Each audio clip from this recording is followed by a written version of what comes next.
बिस्मिल्लाहिर्रहमानिर्रहीम, अस्सलामुअलैकुम और वेलकम करेंगे आपको इस शो में जिसका नाम है सबसे आगे। इस उम्मीद और दुआ के साथ कि आप बिल्कुल खैरियत से होंगे, अपने घरों में महफूज भी होंगे।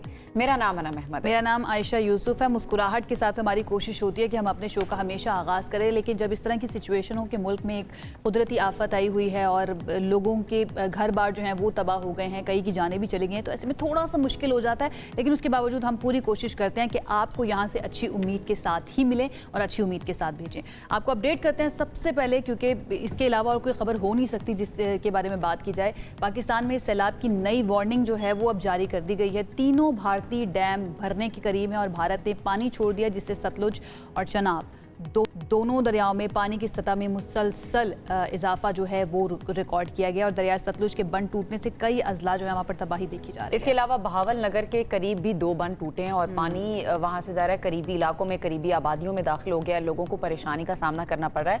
मुल्तान की तहसील जलालपुर पीरवाला है जहाँ पर दरिया का एक और बंद टूटा है। लियाकतपुर के करीब दरिया चनार में तुगयानी से जमींदारा बंद जो है वो भी टूट गया है और दरिया रावी के पानी से टोबा टेक्सिंग और खानेवाल में तबाही हुई है। यानी बहुत सारे इलाके ऐसे हैं जिसमें सतलुज ने, रावी ने, चनाब ने तबाही मचाई। बिल्कुल ऐसे वो पूरा रास्ता जो है ना दरिया का, जहाँ से वो बहता हुआ आगे की तरफ जाता है, वो उसके इर्द गिर्द के तमाम देहात जो है वो मुतासिर हुए हैं। सिंध की बात करें, वहाँ पर बिराजिस पर पानी की सतह मुसलसल बुलंद हो गई। आपको पता है कि गुड्डू बिराज और सखर बिराज तो ऑलरेडी बहुत ज़्यादा वल्नरेबल है और सिंध हुकूमत और इंतजामिया वहाँ पर बहुत ज़्यादा अलर्ट हुई हुई है और देखा जा रहा है, एक्टिव नज़र आ रही है और वहाँ पर काफ़ी तैयारियाँ भी की गई हैं।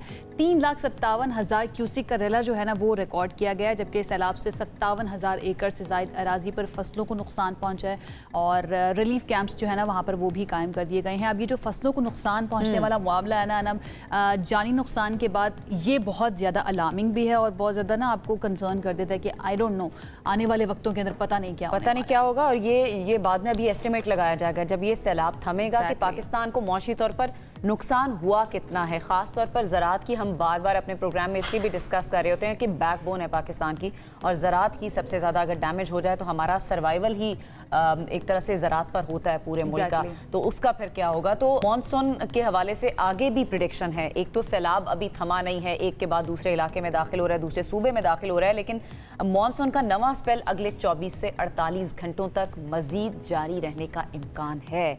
अब इस दौरान मुल्क के बालाई इलाके मजीद वहाँ पर बारिश बरसने की वार्निंग भी जारी की गई है। बिल्कुल, तो अल्लाह ताला करे कि ये रहमत की बारिश हो। रहमत की बारिश को हमेशा ही रहमत समझा जाता है, लेकिन अब बारिश की जो मिक़दार है वो इतनी ज़्यादा हो चुकी है कि वो अल्टीमेटली वो रहमत जो है ना इंतज़ामिया की गफलत की वजह से वो रहमत बनती जा रही है या फिर हम इंसानों की नाअहली की वजह से।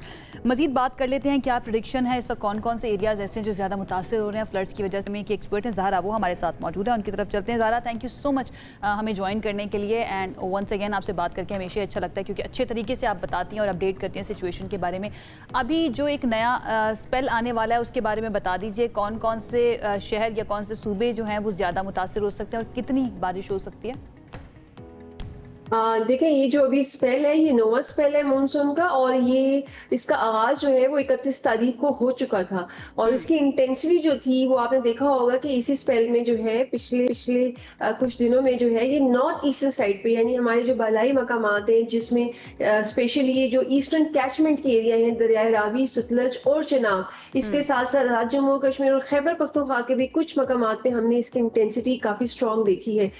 न सिर्फ पाकिस्तान में बल्कि में जो इंडियन इलीगली ऑक्युपाइड कश्मीर है या हिमाचल प्रदेश के मकामात हैं, क्योंकि अल्टीमेटली वहीं से जो ये पानी जो है वो दाखिल होता है, डैम से रिलीज होता है और पाकिस्तान के मकामात में और रिवर्स में दाखिल होता है। लेकिन अच्छी बात यह है कि अभी ये कंज्यूम 90% इंटेंसिटी जो है वो कंज्यूम हो चुकी है, वो कम हो चुकी है। अब ये सिस्टम यहाँ पर नहीं देखा जाएगा। इसकी प्रोजेक्शन जो हमने की, एनालिसिस किया है, ये मजीद ये सिस्टम जो है यहाँ पे स्ट्रॉन्ग नहीं होगा। लेकिन 6 तारीख को हमने एनालिसिस किया है कि इंडियन गुजरात में जो है इस time low pressure system develop हुआ है। तो अल्टीमेटली ये सिस्टम जो है वो सदर्न पंजाब और सिंध की साइड मूव करेगा, पर्टिकुलरली जो कोस्टल मकामात हैं सिंध के, जिनमें थरपारकर, सजावल, बदीन, ठट्टा के मकामात है, वहां पर moderate to heavy intensity rainfall जो है वो एक्सपेक्ट की जा रही है। 6 से 10 तारीख तक जो है ये सिंध की तरफ मूव करेगा। ज़ारा ये बताएगा कि सिंध की तरफ आपने बताया कि मूव करेगा, जिस पैमाने पर इसने पंजाब में तबाही मचाई है, केपी में तबाही मचाई है, क्या उसी इंटेंसिटी के साथ ये सैलाबी रैला जो है वो सिंध की तरफ बढ़ रहा है? देखिए, मैं आपको थोड़ा सा भी रिवराइन सिचुएशन के हवाले से अगर बताऊं तो जैसे कि मैंने कहा है, ये सिस्टम जो है अपनी इंटेंसिटी जो है वो कंज्यूम कर चुका है नॉर्थ ईस्टर्न साइड पे। तो अभी हमारे जितने भी हेडवर्क्स हैं जो तमाम रिवर्स के अपस्ट्रीम में हैं, वो तमाम जो है वो अभी स्टेडी स्टेज पे जा रहे हैं, नॉर्मल स्टेज पे जा रहे हैं। अगर मराला की बात की जाए तो कल मराला का जो लेवल था that was exceptionally high, 5 lakh QC तक जा चुका था, लेकिन बारिश रुकने की वजह से अल्टीमेटली वो डाउन स्ट्रीम मूव करके अभी खान की कादराबाद चिनोट के मकाम पे जो है it is around 5 lakh of cusec. लेकिन जो हमने प्रोजेक्शंस की हैं और आपको पता है जो मुख्तलिफ मकामात पर जो प्रोविंशियल अथॉरिटीज ने जो ब्रीचेस किए हैं उसकी वजह से जो रिलीज है वो बहुत कंट्रोल जा रहा है। यानी हम ये कह सकते हैं इरिटेशन देखी है पंजाब सिंपल लैंग्वेज, हम ये कह सकते हैं कि सिंध को या फिर जो गुड्डू बैराज और सक्खर बैराज बहुत ज़्यादा वल्नरेबल करार दिए जा रहे थे, उधर अब खतरा बहुत हद तक टल चुका है, वहाँ के लोग थोड़ा रिलैक्स कर सकते हैं। जी बिल्कुल ऐसे ही है। अभी जो मजीद एनालिसिस के मुताबिक जो तज्जिया किया गया है कि गुड्डू बैराज पे जो है 7 से 8 सितंबर को जो रेला पहुंचेगा पांचों दरियाओं का और इंडस को मिला के वो 7 लाख से कम होगा और गुड्डू बैराज की अपनी कैपेसिटी है वो 12 लाख है। अच्छा 12 लाख है, ठीक है। वो हमारी तर्जुमान से बात हुई, उन्होंने कहा कि 9 लाख तक हमारी तैयारी है, ठीक है। जरा ये बताइएगा कि ये ऑलरेडी हम ये देख रहे हैं कि जो मानसून के स्पेल्स हैं, ये मानसून का मौसम बहुत ही ज्यादा लंबा हो चुका है पाकिस्तान के अंदर, कब तक ये चलेगा और कब तक की फोकास्ट की गई है, कब जाकर ये मानसून की बारिशें रुकेंगी? मैं इसके साथ साथ पहले ही बताना चाहूंगी कि चूंकि वो कैपेसिटी में होगा, लेकिन जो कच्चे के मकामात हैं सिंध की साइड पर जितने भी हैं, आई थिंक उनको हाई अलर्ट रहना चाहिए। वो वल्नरेबल एरियाज हैं, वहां पर लो इनडेशन जो है वो एक्सपेक्ट की जा सकती है। और अगर मानसून की बात की जाए, चूंकि ये स्टार्ट भी जो एक हफ्ता पहले हुआ था, लेकिन मिड ऑफ सितंबर तक जो है ये जारी रहेगा, लेकिन इसकी इंटेंसिटी जो है वो ऑलमोस्ट ओवर हो चुकी है। राइट, ठीक है। और ये कब तक जारी रहेगा ये मानसून का स्पेल जो है, और हम कितने दिन तक हमें अलर्ट रहना पड़ेगा या फिर मजीद बारिशें हो सकती हैं? देखिए अभी जी ज़ारा में जो है वो दाखिल हो जाएगा, तो आई थिंक हमारी अब तैयारी जो है वो मुकम्मल रहनी चाहिए, क्योंकि ऊपर से भी जो डाउन स्ट्रीम से जो सुतलत से पानी है जो कि इंडिया में अभी भी डैम जो है वो मैक्सिमम कैपेसिटी पर है, तो वहां से कंटिन्यूस रिलीज ऑफ वाटर हो सकता है चूंकि बारिशें नहीं हो रही है। लेकिन सैलाबी रेले ने नीचे दाखिल होना है अरेबियन सी में जाके, तो आई थिंक ये पूरा महीना जो है हमें अपनी तैयारियां मुकम्मल रखनी चाहिए। जहाँ पे इनडेशन हुई नहीं है वहां पे मजीद इवैक्यूएशन को बेहतर करना चाहिए, ताकि हम लोग इस मानसून की सिचुएशन से जो है वो निपट सकें। अच्छा ज़ारा, ये भी बताएगा क्लाउड बर्स्ट का जो फिनोमेना है हमने इस बार बहुत ज़्यादा सुना है, क्या इसको प्रिडिक्ट किया जा सकता है और क्या ये सिचुएशन दोबारा हो सकती है? बहुत अच्छा सवाल है आपका। देखिए एक तो ये आजकल जो हम काफी एक टर्म सुन रहे हैं वो क्लाउड बर्स्ट है। मैं आप लोगों को बताना चाहूंगी क्लाउड बर्स्ट और टोरेंशियल रेन में एक फर्क है जो कि बहुत वाज़ेह फर्क है। टोरेंशियल रेन के इवेंट्स ज्यादा हुए हैं, क्लाउड बर्स्ट के इवेंट जो हैं वो 4 से 5 इवेंट्स हुए हैं, जो कि आपने एक इस्लामाबाद में देखा होगा, बुनेर बाजोर के मकामात पे कुछ हमने देखे। क्लाउड बर्स्ट की डेफिनेशन सिंपल ये है कि जब आपकी 100 मिलीमीटर से ज्यादा बारिश जो है वो 1 घंटे में हो जाए, और अगर यही बारिश 24 घंटों में हो जाए तो वो टोरेंशियल रेन है। तो ज्यादातर मानसून में जो पैटर्न देखे गए हैं वो टोरेंशियल रेन के देखे गए। अब हमारे पास ये जी जी we are listening. Zara, are you listening? I think वो कुछ टेक्निकल प्रॉब्लम की वजह से उनको आवाज नहीं जा रही है आवाज। जी ज़ारा कंटिन्यू कीजिएगा। जी अब इसमें इसको एग्जैक्टली प्रिडिक्ट जो है वो ऐसा नहीं किया जा सकता, क्योंकि जो हमारी इसमें जो सेंसर के फुटप्रिंट्स है वो हर 4 किलोमीटर के बाद होना चाहिए, क्योंकि क्लाउड बर्स्ट एक बहुत ही लोकलाइज इवेंट है जो कि 4 किलोमीटर की, ये अकॉर्डिंग टू WMO जो है ये स्टैंडर्ड डेफिनेशन है इसकी। तो 4 किलोमीटर की जब आपकी कवरेज होगी सेंसर की तो आप उसको प्रिसाइजली जो है वो प्रिडिक्ट कर सकते हैं। लेकिन इसके साथ साथ हमारे पास अभी तक जितने भी क्लाउड बर्स्ट हुए हैं पाकिस्तान के अंदर, वो उनको हम क्लाउड बर्स्ट ही कहेंगे या फिर उनमें से कुछ टोरेंशियल रेन्स भी थी जिनको हमने क्लाउड बर्स्ट कह दिया था? और स्पेशली इस्लामाबाद के बारे में बता दीजिए कि जो यहाँ पर हुआ था क्लाउड बर्स्ट था या टोरेंशियल रेन थी?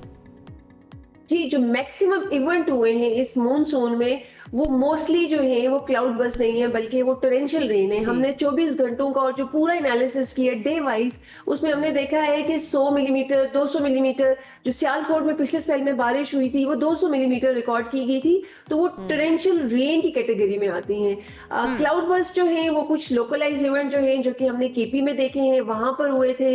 आई think they are less than 3 category में जो है 3-4 इवेंट जो है इस मॉनसून में जो है वो क्लाउड बस के देखे गए, लेकिन मेजॉरिटी इवेंट जो थे वो टोरेंशियल रेन कैटेगरी में थे। अच्छा, ये बताइएगा ज़रा कि अभी तक जिन जिन इलाकों से सैलाब गुजरा है, सबसे ज़्यादा इसने तबाही किस इलाके में मचाई है? थोड़ा सा आपके पास अदाद शुमार भी ज़ाहिर होंगे, थोड़ा सा हमारे नाज़रीन के साथ शेयर कीजिए। अगर आप रिवर राइन की सूरत हाल जानना चाहेंगे, रिवर राइन जो सैलाब है, तो हमने देखा है पंजाब के स्पेशली जो मकामात हैं जिसमें सियालकोट, नारोवाल, चिन्नौट के मकाम पे काफ़ी नुकसान पहुंचा है, तो वहाँ पर और न सिर्फ आबादियों को बल्कि इवैक्यूएट कराया गया, लेकिन हमारा जो एग्रीकल्चर सेक्टर है वो भी लाखों एकड़ की तादाद में जो है इससे मुतासिर हुआ है। और मैं आपके प्रोग्राम के प्लेटफॉर्म से भी ये बताना चाहूँगी, जो भी एरियाज हाई अलर्ट होंगे, जैसे कि आपको मैंने बताया कि कल परसों जो है ये चारों दरिया जो हैं वो पंजनत पे मीट करेंगे, तो अभी जो हाई अलर्ट एरिया होंगी वो मुजफ्फरगढ़ है, लोधरा है और मुल्तान है। इसी के साथ साथ ये रेला नीचे मूव करेगा। और अगर आप रिवर लाइन के अलावा बाकी इवेंट्स की बात करें जिसमें फ्लैश फ्लडिंग या लोकलाइज फ्लडिंग हुई है पर्टिकुलरली केपी में, तो वहां पर हमने देखा है कि बुनेर, बाजोड़, ये वो मकामात हैं जिसमें अगर अब पूरी आप सिट्रप अगर उठा के देखें तो उसमें अगर 900 से ज्यादा अमवात हुई हैं, तो 700 अमवात सिर्फ जो है वो केपी में रिकॉर्ड की गई हैं। तो इसके साथ साथ जो है आप देखेंगे कि केपी में काफी लोगों की जानें भी बचाई गई हैं। 10,000 लोगों को जो है वो सेफली जो है रेस्क्यू किया गया था। इसी तरह रिवर लाइन सिचुएशन में चूंकि बहुत नुकसान हुए, लेकिन लोगों को टाइमली इवैक्यूएट भी कराया जा चुका है। हम देख भी रहे हैं जो इंतजामिया वो बहुत एक्टिव भी नजर आ रही है हमें। बहुत शुक्रिया ज़ारा हसन, एक्सपर्ट इंडिया में हमारे साथ मौजूद थी और बड़े अच्छे तरीके से उन्हें एक्सप्लेन किया। वो कहती हैं कि सिंध में कच्चा का जो है वहाँ के लोगों को अब भी अलर्ट रहने की ज़रूरत है। ऑल दो खतरा काफ़ी हद तक टल चुका है, लेकिन फिर भी आपको बहुत ज़्यादा अलर्ट रहना चाहिए। और पंजाब की बात करें तो मुजफ्फरगढ़, लोधरा और मुल्तान, यहाँ पर भी फ्लड्स का खतरा बताया जा रहा है। तो अगले 24 से 48 घंटे जो हैं वो इंपॉर्टेंट होंगे, अहम है। आगे बढ़ जाते हैं। आगे बढ़ने से पहले मैंने आपसे एक सवाल करना है। इससे पहले मैंने सवाल ये करना है, आयशा परेशान हो गई, मैं ये पूछना चाह रही थी आपको घर में क्या कह के बुलाते हैं? मुझे आयशा ही कह के बुलाते हैं, लेकिन बचपन में मुझे ये याद है, आपने मुझसे पूछ ही लिया, तो मुझे पिंकी नाम बड़ा पसंद था। तो पिंकी नाम मुझे बड़ा पसंद था, मैंने किसी फिल्म में देख लिया था, तो मैं सबको कहती थी मुझे पिंकी बुलाओ। तो वो मेरी पिंकी आप कहती थी या पिंकी के साथ कोई? नहीं, बस पिंकी। और मेरी छेड़ एक्चुअली ये बन गई थी कि मुझे पिंकी कह के बुलाओ। आज तक मुझे कहते हैं कि वो पिंकी कहाँ पे है। तो अच्छा, नॉर्मली हम देखते हैं ना लड़कियों को, बच्चियां जब छोटी होती हैं तो उनको गुड़िया कह के बुलाते हैं। या मेरी फैमिली में भी, मुझे नहीं कहते, लेकिन मेरी फैमिली में काफी ऐसे हैं लोग जिनको गुड़िया कह के पॉइंट पर आए ना, अब मैं बताना ये चाह रही हूँ कि वजीर आला पंजाब मरियम नवाज ने कहा है कि घर में मुझे गुड़िया कहकर बुलाते हैं। मरियम नवाज ने सैलाब मुतासरा बच्चे जो हैं उनमें तोहफे तकसीम किए और उनके साथ वो घुल मिल गई। और मरियम नवाज ने एक बच्ची से कहा कि बेटा आपने बहुत अच्छी तकरीर की है, आपका नाम क्या है? जिस पर बच्ची ने उन्हें बताया कि मेरा नाम गुड़िया फातिमा है। फिर मरियम नवाज ने कहा कि अच्छा, मुझे भी घर में गुड़िया कह के बुलाते थे। वाह, हमारे पास ना उसकी ऑडियो भी है, जरा वो सुन ले, क्या उनकी बातचीत हुई, क्या मुकालमा हुआ उनका, सुनते हैं। फातिमा, गुड़िया फातिमा, आपको एक बात बताऊं, मेरा नाम क्या है आपको पता है? क्या नाम है? और आपको पता है कि मेरे घर में मुझे सारे क्या कह के बुलाते हैं? गुड़िया।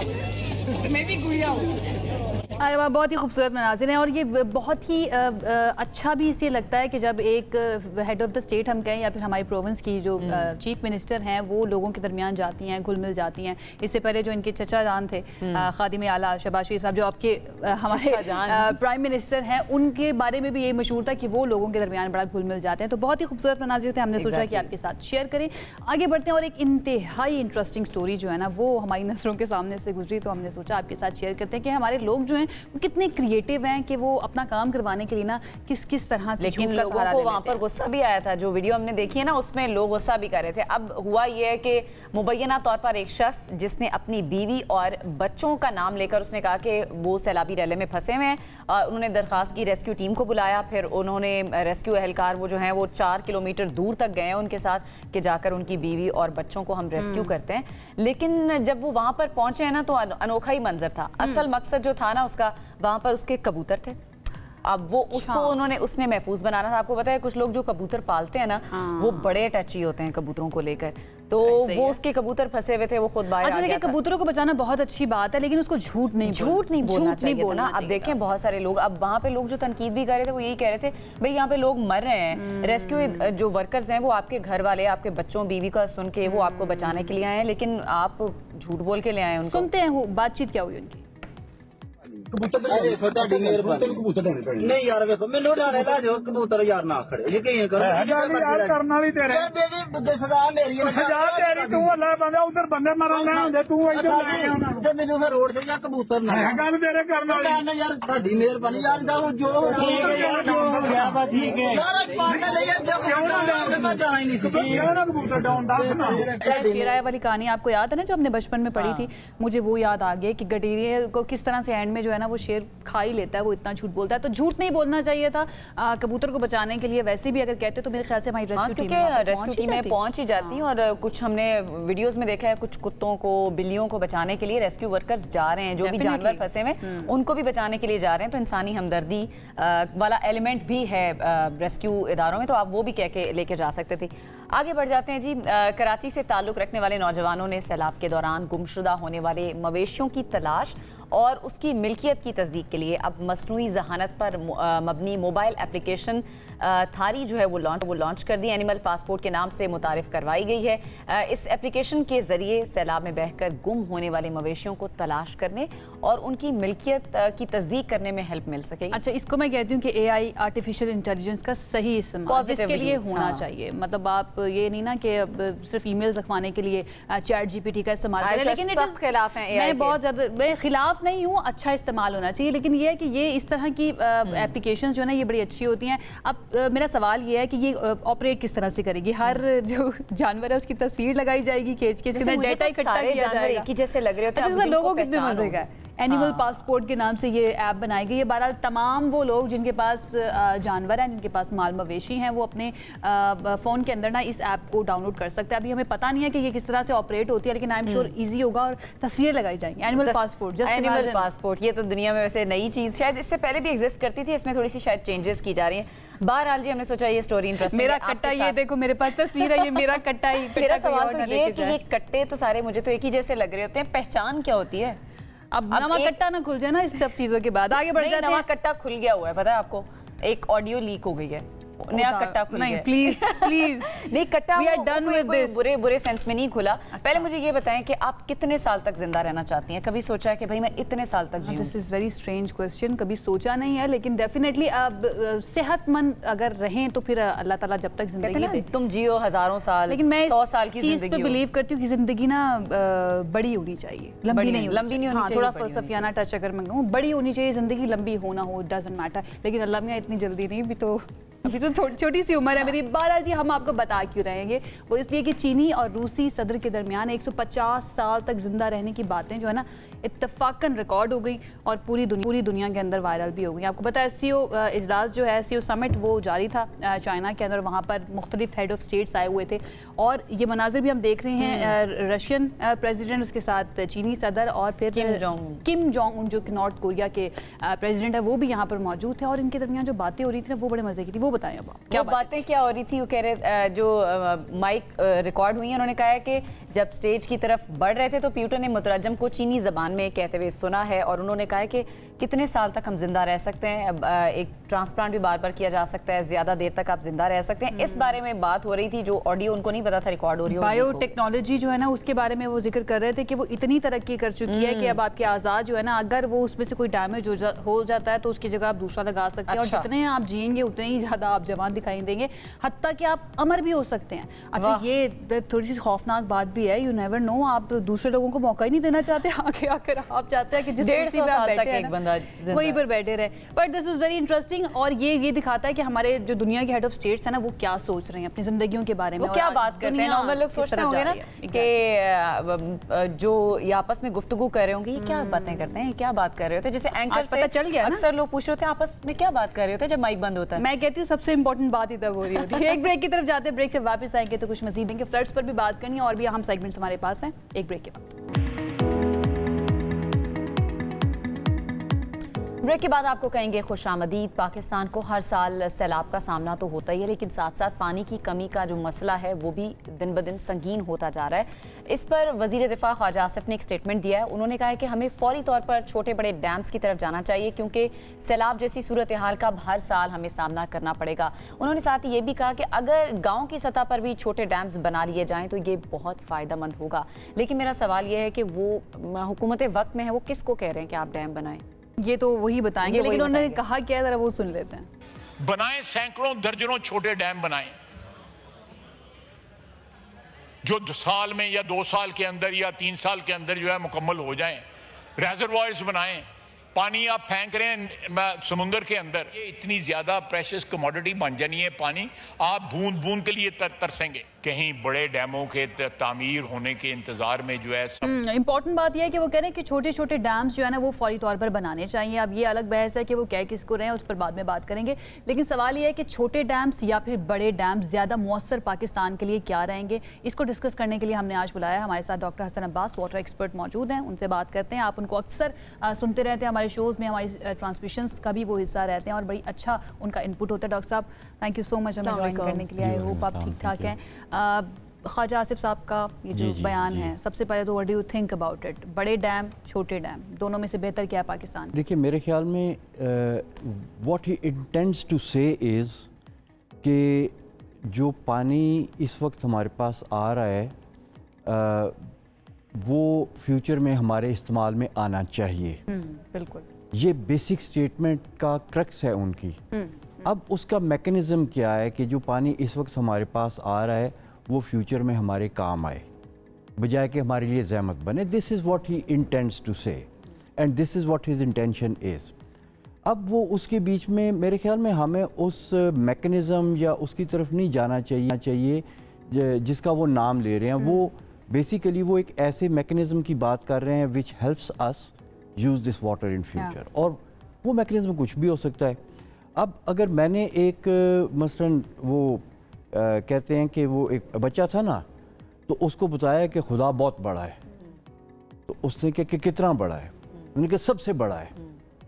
बच्चा सोचता रहा, कहते हैं हमारी भैंस से भी ज्यादा बड़ा है। उसका बड़ा क्योंकि उसने भैंस ही देखी हुई थी, भैंस से ज्यादा बड़ी उसने कोई चीज नहीं देखी थी। तो मतलब है कि देखिए, बात वही है कि अब मैं अपने फील्ड में मुझे बहुत सी चीज़ों का पता है, लेकिन मुझे दूसरे फील्ड की चीज़ों का नहीं पता। अभी वो आप बात कर रहे थे, वो 2 हेड ऑफ स्टेट्स थे, वो कह रहे थे कि पता नहीं हम 150 साल तक ज़िंदा रह सकते हैं ऑर्गन ट्रांसप्लांट के साथ। अब ऑर्गन ट्रांसप्लांट ये मेडिकल साइंस की चीज़ है, वो सुदूर है, उनको पता है ये क्या होता है, लेकिन कितना पता है, ठीक है। Actually your point is right, man for the right job is not there. हाँ, तो right. वो अब जो भी वो इंटेंशन देख रहे हैं ना, हम उस इंटेंशन को देखते हैं कि यस ही इज़ राइट, हमें इस पानी का कोई ना कोई ऐसा सिस्टम होना चाहिए कि हम इसको फ्यूचर में यूज कर सकें। बिल्कुल ऐसे। और देखिए, उन्होंने कहा गांव-गांव में बनाए।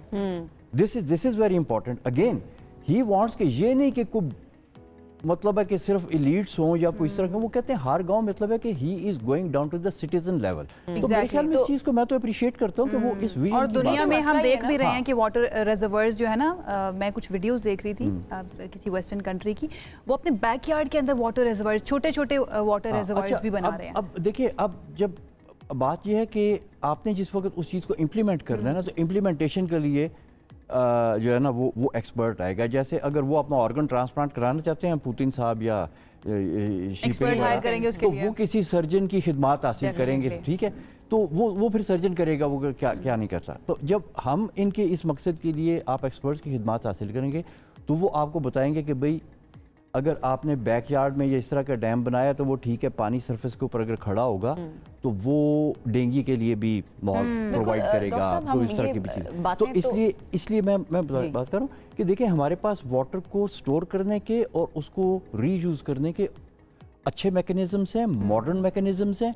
जब हम लेटेस्ट साइंस और टेक्नोलॉजी की बात करते हैं तो हमारे पास एक्वाफर्स हैं, मैनेज्ड एक्वाफर्स हैं, डोमेस्टिक एक्वाफर्स हैं। But it always comes to the finances ना डॉक्टर साहब। वो कहते हैं कि ऑलरेडी पाकिस्तान की मईशत जो है वो सफर कर रही है, फंड्स नहीं है। बट देन अगेन सवाल उठता है कि क्लाइमेट चेंज के लिए जो अभी तक इमदाद मिली है, वर्ल्ड बैंक की तरफ से जो पैसे मिले थे, उनका क्या हुआ, किया क्या उसके लिए सबसे पहले तो पॉलिसी बनना जरूरी है ना डॉक्टर साहब। देखिए, पॉलिसियाँ तो साइमल्टेनियसली बनती हैं। ऐसा नहीं कि आप इस इंतजार में बैठ जाएंगे पॉलिसी बनेगी तो मैं कुछ करूँगा और नहीं बनती तो मैं कुछ नहीं करूँगा। आपने जो आपके इमीडिएट प्रॉब्लम्स हैं आपने उनको तो सॉल्व करना होता है। और देखें इसमें काफ़ी सारी चीज़ें जो लोग कर सकते हैं, अपने लेवल पे भी कर सकते हैं। Rain water harvesting is a domestic technique. वो उसके बीच में वो कुछ जो है वो रेन वाटर को उन्होंने टैंक लगाए तो उसके बीच में कर लेते हैं। जिनके नीचे ज़ेरे ज़मीन पानी का होता है सिस्टम जिसमें एक्विफर्स होते हैं, वो उसको उसके बीच में डाइवर्ट कर सकते हैं। तो ये चीज़ें तो छोटी, तो आप इंडिविजुअल लेवल पर बात करें ना आपका। मैं सवाल करना चाह रही थी कि बातें तो हम सुन रहे हैं, वज़ीर आज़म शहबाज शरीफ ने भी कहा अपनी स्टेटमेंट में कि हमें इस वक्त ज़रूरत है पानी को स्टोर करने की सलाह, लेकिन इसको प्रैक्टिकली इम्प्लीमेंटेशन हमें अभी करंट सिनेरियो में नज़र नहीं आ रही, बयानात की हद तक ही महदूद है। क्या चैलेंजेस हैं पाकिस्तान को छोटे डैम्स बनाने की हद तक हम बात करें तो? देखिए अगेन मैं डैम की बात नहीं करता हूँ, आप रेजरवायर की छोटे रेजरवायर, मैं रेजरवायर की भी बात नहीं करता, मैं वाटर मैनेजमेंट की एज ए ब्रॉड स्केल पे बात करता हूँ। देखें हम मॉडर्न दुनिया से हमें इन टच होना चाहिए। हम इन टच नहीं है मॉडर्न दुनिया से। जिस तरह मैंने बच्चे की मिसाल दी ना कि उसका जितना सा था विजन उसने उस हिसाब से रिलेट किया। विजन उसका ठीक है लेकिन जो उसकी इम्प्लीमेंटेशन वाली बात है ना। लेकिन डॉक्टर साहब ये तो हमेशा ट्रिकल डाउन करता है। अगर रियासत का काम होता है एजुकेट करना लोगों को, रियासत खुद अगर इस सिलसिले में कुछ नहीं करी तो लोग कहते हैं कि हमें करने की फिर क्या ज़रूरत है। आपको नहीं लगता कि गवर्नमेंट को पहले आगे बढ़कर इस सिलसिले में कुछ करना चाहिए एंड देन मार्केटिंग होती है, आप लोगों को बताते हैं कि ये पॉलिसी बन रही है, ये वक्त की ज़रूरत है? नहीं, it is exactly the other way round. अच्छा, देखें दुनिया जो एडवांस कंट्रीज है ना उसमें कोई प्रोजेक्ट भी ऐसा नहीं बनता which does not start from the communities. Community बताती है कि हमें क्या चाहिए, सोशल साइंटिस्ट होते हैं वो उसको एनालाइज करते हैं, अच्छा इस मकसद के लिए हमें क्या क्या चाहिए, फिर सोशल साइंटिस्ट से वो टेक्निकल एक्सपर्टीज़ के पास करते करते करते वो प्रोजेक्ट कंसीव होता है। मैं आपको सिंपल सी एक मिसाल देता हूँ। एक सोशल साइंटिस्ट ने कहा कि हमारे लोग जो है ना उनका कम्यूशन में टाइम ज़्यादा लगता है, तो अगर हम इस टाइम को कम करेंगे तो लोगों का फैमिली टाइम बढ़ जाएगा। एंड फैमिली टाइम का ज़्यादा होना is a indicator of better life. बिल्कुल ऐसे ही क्वालिटी ऑफ लाइफ का पैरामीटर है। तो उसने कहा कि जी इनका कम्यूशन का टाइम कम करें। अब उस पर दो किस्म के प्रपोजल आए। एक प्रपोजल आया कि जी वो ट्रांसपोर्टेशन के सिस्टम को इंक्रीज कर दें, रेल की पटरी बिछा दें, ये कर दें, वो कर दें।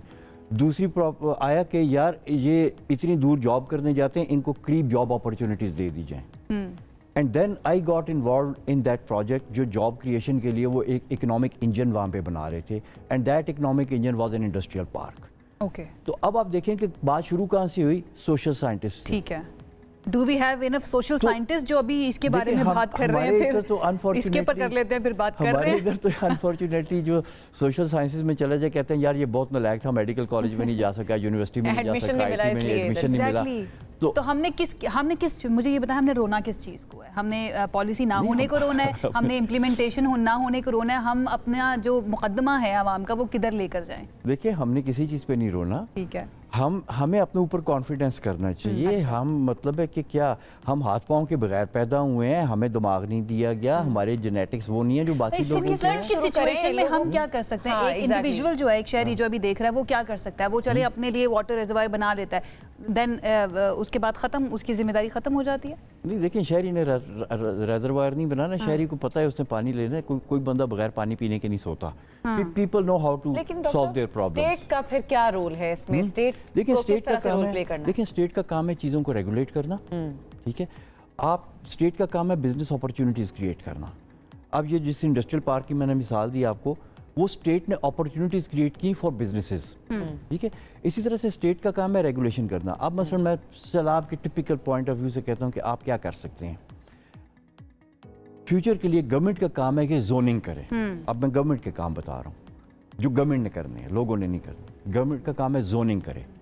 जोनिंग में आपके से 3 जोन वो मार्क करते हैं फ्लड के हिसाब से, ठीक है। High hazard zone, medium hazard zone and low hazard zone. अब वो जोग्राफिकल बाउंड्री आ जाए, उसके बीच में जो सिटीजन्स हाई हैजर्ड जोन के हैं उनको कम्युनिकेट करें कि आप हाई हैजर्ड जोन में हैं, ठीक है। मीडियम और लो को भी कम्युनिकेट करें, ठीक है। फिर बाई लॉज बनाए गवर्नमेंट के डूज एंड डोंट्स के, कि ये काम आप हाई हैजर्ड जोन में कर सकते हैं, ये नहीं कर सकते। एक मैं भी बता दूं, गवर्नमेंट इंतजामिया का ये भी काम है कि डैम्स के अंदर जो सिल्टेशन है ना उसको भी क्लियर किया जाए, सो दैट पानी जो है ना वो ज़ाया ना हो। हमारे यहाँ पर ये भी बहुत बड़ा मसला है ना कि पानी का बहाव रुक जाता है सिल्टेशन की वजह से। आपको लगता है कि वो किया जा रहा है गवर्नमेंट की तरफ से, या हमारा फेडरल फ्लड कमीशन जो है उसकी जानिब से क्या किया गया? 2022 के सैलाब के बाद आप देख लें, उनके ऊपर ये इल्ज़ाम भी लगा कि उनके पास सारे फंड्स भी मौजूद हैं, उसके बावजूद कोई पॉलिसी नहीं बनाई गई। अभी तक क्या किया गया? ऐसा हमने क्या किया 2022 से 2025 के दौरान जिससे हमें फ़ायदा हुआ कि हमारे फ्लड्स जो है ना उससे नुकसान नहीं होगा? देखिए, ये आपने बड़ा एक कॉम्प्लिकेटेड सा क्वेश्चन किया है। इसके सियासी मुहर्रिकात भी हैं और टेक्निकल भी हैं, और कुछ जब ऐसी बातें आती हैं तो उसमें वो फिर ये कहते हैं कि सो कॉल्ड हमारे फंडिंग के इश्यूज़ भी हैं, पैसे को जो है वो उनके पास कम होता है या प्रायोरिटीज़ में नहीं होता। वो फुल सर्कल करके मेरे पहले क्वेश्चन पे ही आ गया कि सबसे पहले फंडिंग की बात आती है कि फंड्स की बात होती है। लेकिन देखें, ये जो मैं फ्लड हैजर्ड जोनिंग वगैरह की बात कर रहा हूँ, इसके बीच में आपको कोई बहुत ज़्यादा फंड्स नहीं चाहिए। आपके इदारे भी बने हुए हैं, आपके पास यूनिवर्सिटी के इतने ग्रेजुएट्स हैं जो बेचारे इस वक्त जो है वो जॉब्स की तलाश में, आप उनको लगाएं और ये काम आप कर दें। इसके बाद में जो गवर्नमेंट है ना, उसने इंश्योर करना है कि जो उसने मैकेनिज्म बनाया है वो इम्प्लीमेंट हो, और इन पॉलिसीज़ के बीच में, हैजर्ड जोन्स के बीच में बिजनेस अपॉर्चुनिटीज़ गवर्नमेंट अलाउ करे। मसलन आप पॉलिसी में लिखें कि जो आपके कच्चे के इलाके में आप एग्रीकल्चर करते हैं वो सबमर्सिबल टाइप की हो, मसलन आप वहाँ पे ऑर्चिड्स लगाएं। अच्छा, ऑर्चिड को सैलाब जो है वो तबाह नहीं करता। उसके लिए भी पॉलिसी बनानी पड़ेगी ना डॉक्टर साहब? तो बन गई ना, देखें सुने ना, बन गई पॉलिसी। अच्छा, उसके बाद में आप इंश्योरेंस कंपनीज को कहें कि गवर्नमेंट किसी को कंपनसेशन नहीं देगी, आप अपना फार्म इंश्योर कराएं। अच्छा, अब 20 साल में एक दफ़ा वहाँ पे सैलाब आना है, तो इंश्योरेंस कंपनी अपने स्टैट्स कैलकुलेट करके कि जी ठीक है मैं इसको इंश्योर करता हूँ। अगर आपने कोई रेगुलेशंस बनाए हुए हैं तो इंश्योरेंस कंपनी खुद टिक करेगी कि अच्छा आप इस गवर्नमेंट की रेगुलेशन को फॉलो कर रहे हैं। अगर आप कर रहे हैं तो आपको इंश्योरेंस मिल जाएगी, नहीं कर रहे हैं तो नहीं करेगी। पूरी दुनिया में इंश्योरेंस कंपनीज गवर्नमेंट की बनाई पॉलिसीज को रेगुलेट करती हैं। This is a private sector thing which is implementing your government. लेकिन उससे पहले ये भी तो जरूरी है डॉक्टर साहब कि ऐसा मैकेनिज्म बनाया जाए, ऐसे काम किए जाएं या ऐसी पॉलिसीज बनाई जाएं कि फ्लड्स ही ना आए या इतना नुकसान। वाटर रिजर्वॉयर्स, अगेन बात उसी पर आ जाती है कि हमें वाटर रिजर्वॉयर्स बनाने की जरूरत है। फ्लड्स को रोका जा सकता है? फ्लड्स को रोक जा सकता भी है, तो नहीं जाना चाहिए। अच्छा, देखें, फ्लड्स जो है ना, हमें फ्लड्स ने बनाया है। जिस चीज ने बनाया है आपको, आप कहते हैं कि अब वो चीज जो है वो खत्म हो जाए, तो आप भी खत्म हो जाएंगे। This is very interesting. मैं चाहूंगी कि इसके ऊपर ना हम एक और सेगमेंट करें क्योंकि इस सेगमेंट का वक्त हमारे पास हो चुका है। बहुत शुक्रिया, thank you. Doctor Hasan Abbas हमारे साथ मौजूद है। मुख्तलिफ पॉइंट्स और बहुत ही इन पॉइंट्स के ऊपर उन्होंने काफ़ी सारी बातें बताई हैं जो कि मेरे लिए भी नहीं थी। लेट्स होप दोबारा से उनसे बात करेंगे और इस इंपॉर्टेंट बात जो उन्होंने की है ना एंड में, उसके ऊपर एक और सेगमेंट हम प्लान करेंगे उनके साथ। Thank you so much once again. एक ब्रेक की तरफ जाते हैं जनाब, ब्रेक से वापस आएंगे तो हम मजीद बात करेंगे कुछ और सेगमेंट्स पर। हमारे साथ रहिए। ब्रेक के बाद आपको कहेंगे खुश आमदीद। Let's talk about your health, क्योंकि इस वक्त जो सिचुएशन है इस्लामाबाद और रावलपिंडी की ख़ास तौर पर अगर हम बात करें तो यहाँ पर डेंगू के केसेस तेज़ी से बढ़ रहे हैं और दीगर जो शहर है वहाँ से भी कुछ इस तरह की खबरें आ रही हैं कि डेंगू केसेस रिपोर्ट हो रहे हैं। सिर्फ गुज़श्ता 24 घंटों की बात की जाए तो उस दौरान कई नए केसेस रिपोर्ट हुए हैं। इस्लामाबाद में मरीजों की मजमूई तादाद जो है ना वो 197 से ज़्यादा, जबकि ये इस्लामाबाद की सिर्फ बात हो रही है, लेकिन रावलपिंडी में भी सूरत हाल खासी तशवीशनाक है, जहाँ अब तक 144 केसेस कंफर्म हो चुके हैं। जबकि दूसरी जानिब वेक्टर सर्वेलेंस टीमों ने 45 लाख से ज़ायद घरों की चेकिंग की है, जिनमें से 1 लाख से ज़्यादा घरों से लार्वा भी बरामद हुआ है। इस वक्त ओवरऑल सूरत हाल क्या है मुल्क भर में, और ख़ास तौर पर पिंडी इस्लामाबाद की भी हम बात करेंगे। हमारे साथ इसी पर बात करने के लिए मेडिकल स्पेशलिस्ट सायरा कंवल साहिबा मौजूद हैं, उनसे ज़रा इस बारे में जान लेते हैं। अस्सलाम वालेकुम डॉक्टर साहिबा, वेलकम करेंगे आपको शो में। सबसे पहले तो इससे पहले कि हम पूरे मुल्क की बात करें, पिंडी इस्लामाबाद की सिचुएशन हमें थोड़ी सी बता दें, कितने केसेस अभी तक आ चुके हैं? करेंटली हमारे पास पेशेंट्स की तादाद, क्योंकि पिछले कुछ अरसे में बारिशों का सिलसिला बहुत ज़्यादा हुआ है, तो केसेस जो एडमिटेड हैं और जो केसेस हमारे पास ओपीडी और इमरजेंसी में रिपोर्ट हो रहे हैं उनका नंबर थोड़ा सा इंक्रीज़ हो गया। कंफर्म 28 केसेस एडमिटेड हैं। इसके अलावा डेली तकरीबन हमारे पास 10 से 11 केसेस जो डिफरेंट फेब्राइल इलनेस के साथ। अभी तक जितने भी केसेस रिपोर्ट हुए हैं उनमें से इस्लामाबाद रावलपिंडी की मैं बात कर रही हूँ, उनमें से कितने ऐसे जिनकी हालत ज़्यादा ख़राब बताई जा रही है, या फिर सिर्फ वो लोग हैं जो आए हैं और आकर अपना ट्रीटमेंट करवा कर चले गए हैं? डेली 3 से 4 केसेस ऐसे हमारे पास रिपोर्ट हो रहे हैं जिनकी हालत थोड़ी सी ख़तरनाक होती है, तशवीशनाक होती है। अच्छा डॉक्टर साहब, हम अक्सर सुन रहे होते हैं कि सर्वेलेंस टीमें काम कर रही हैं फील्ड में, इनका काम बेसिकली होता क्या है, किस तरह से काम करती हैं?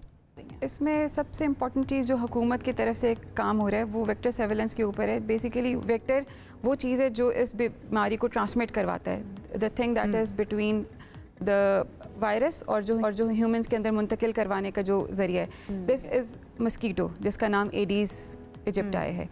इस वेक्टर को कंट्रोल करने के लिए कुछ एक्टिविटीज़ की जाती हैं, जैसे कि जहाँ पे ये वेक्टर जमा होता है उसको उस एरिया को कंटामिनेट करके निकालने की कोशिश की जाती है।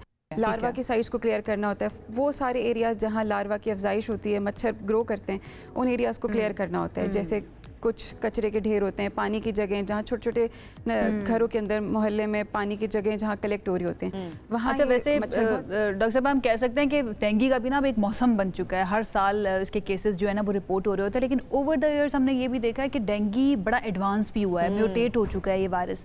तो क्या इसकी अलामात भी मुख्तलिफ हो गई हैं over the years? Dengue virus ने म्यूटेशन से ज़्यादा इसको हम कैसे ले सकते हैं कि इसकी 4 टाइप्स हैं, 4 सीरोलॉजिकल टाइप्स हैं, डेंगू 1, डेंगू 2, डेंगू 3 और डेंगू 4।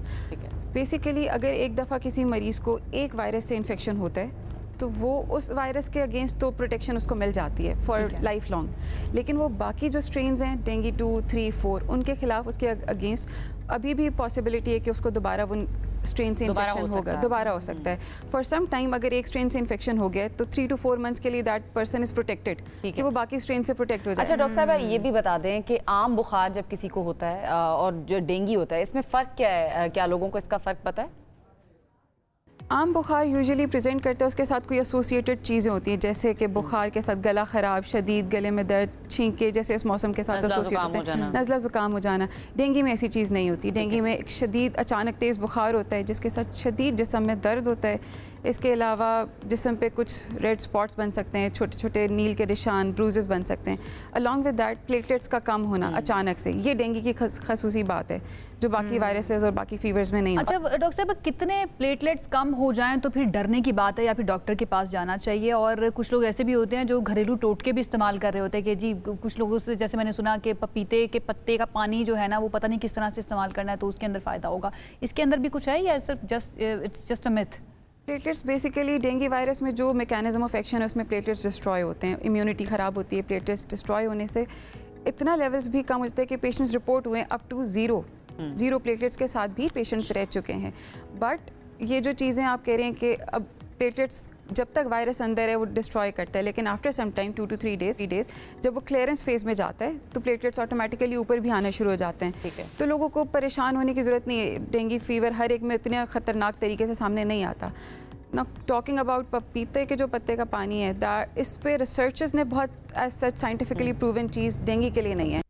जितनी चीज़ें रिसर्चेस में हैं दैट इज़ अगेंस्ट कीमोथेरेपी से जिनके प्लेटलेट्स कम होते हैं। सही है, लेकिन इसको हम कह सकते हैं कि पपीते के पत्ते ये एक मिथ ही है, इसका कोई मेडिकल प्रूफ नहीं है। अच्छा ये बताइएगा कि डॉक्टर के पास किसी भी पेशेंट को कब जाना चाहिए या घर पर ही रह के हम ठीक हो सकते हैं डेंगू बुखार से? कुछ वार्निंग साइंस हैं जो लोगों को पता होने चाहिए, जैसे बुखार उतरने के 24 से 48 घंटे बड़े इंपॉर्टेंट होते हैं। एक्टिव जिसमें बुखार है वो इंपॉर्टेंट है, उसके अलावा अगले 48 घंटे भी लोग उसमें बिल्कुल ईजी हो जाते हैं कि हाँ बुखार सेटल हो गया, अब कोई चीज़ नहीं हो सकती। बट वो उन 48 घंटों में अगर मरीज़ को शदीद उल्टी, मोशन लग जाना, इसके अलावा किसी जिस्म के हिस्से से खून आ जाना, जैसे नाक, मसूड़ों से, मुंह से किसी रास्ते से खून आ जाए, उस सूरत हाल में फ़ौरन पेशेंट को चाहिए कि वो इमरजेंसी में या किसी डॉक्टर से रब्ता करे।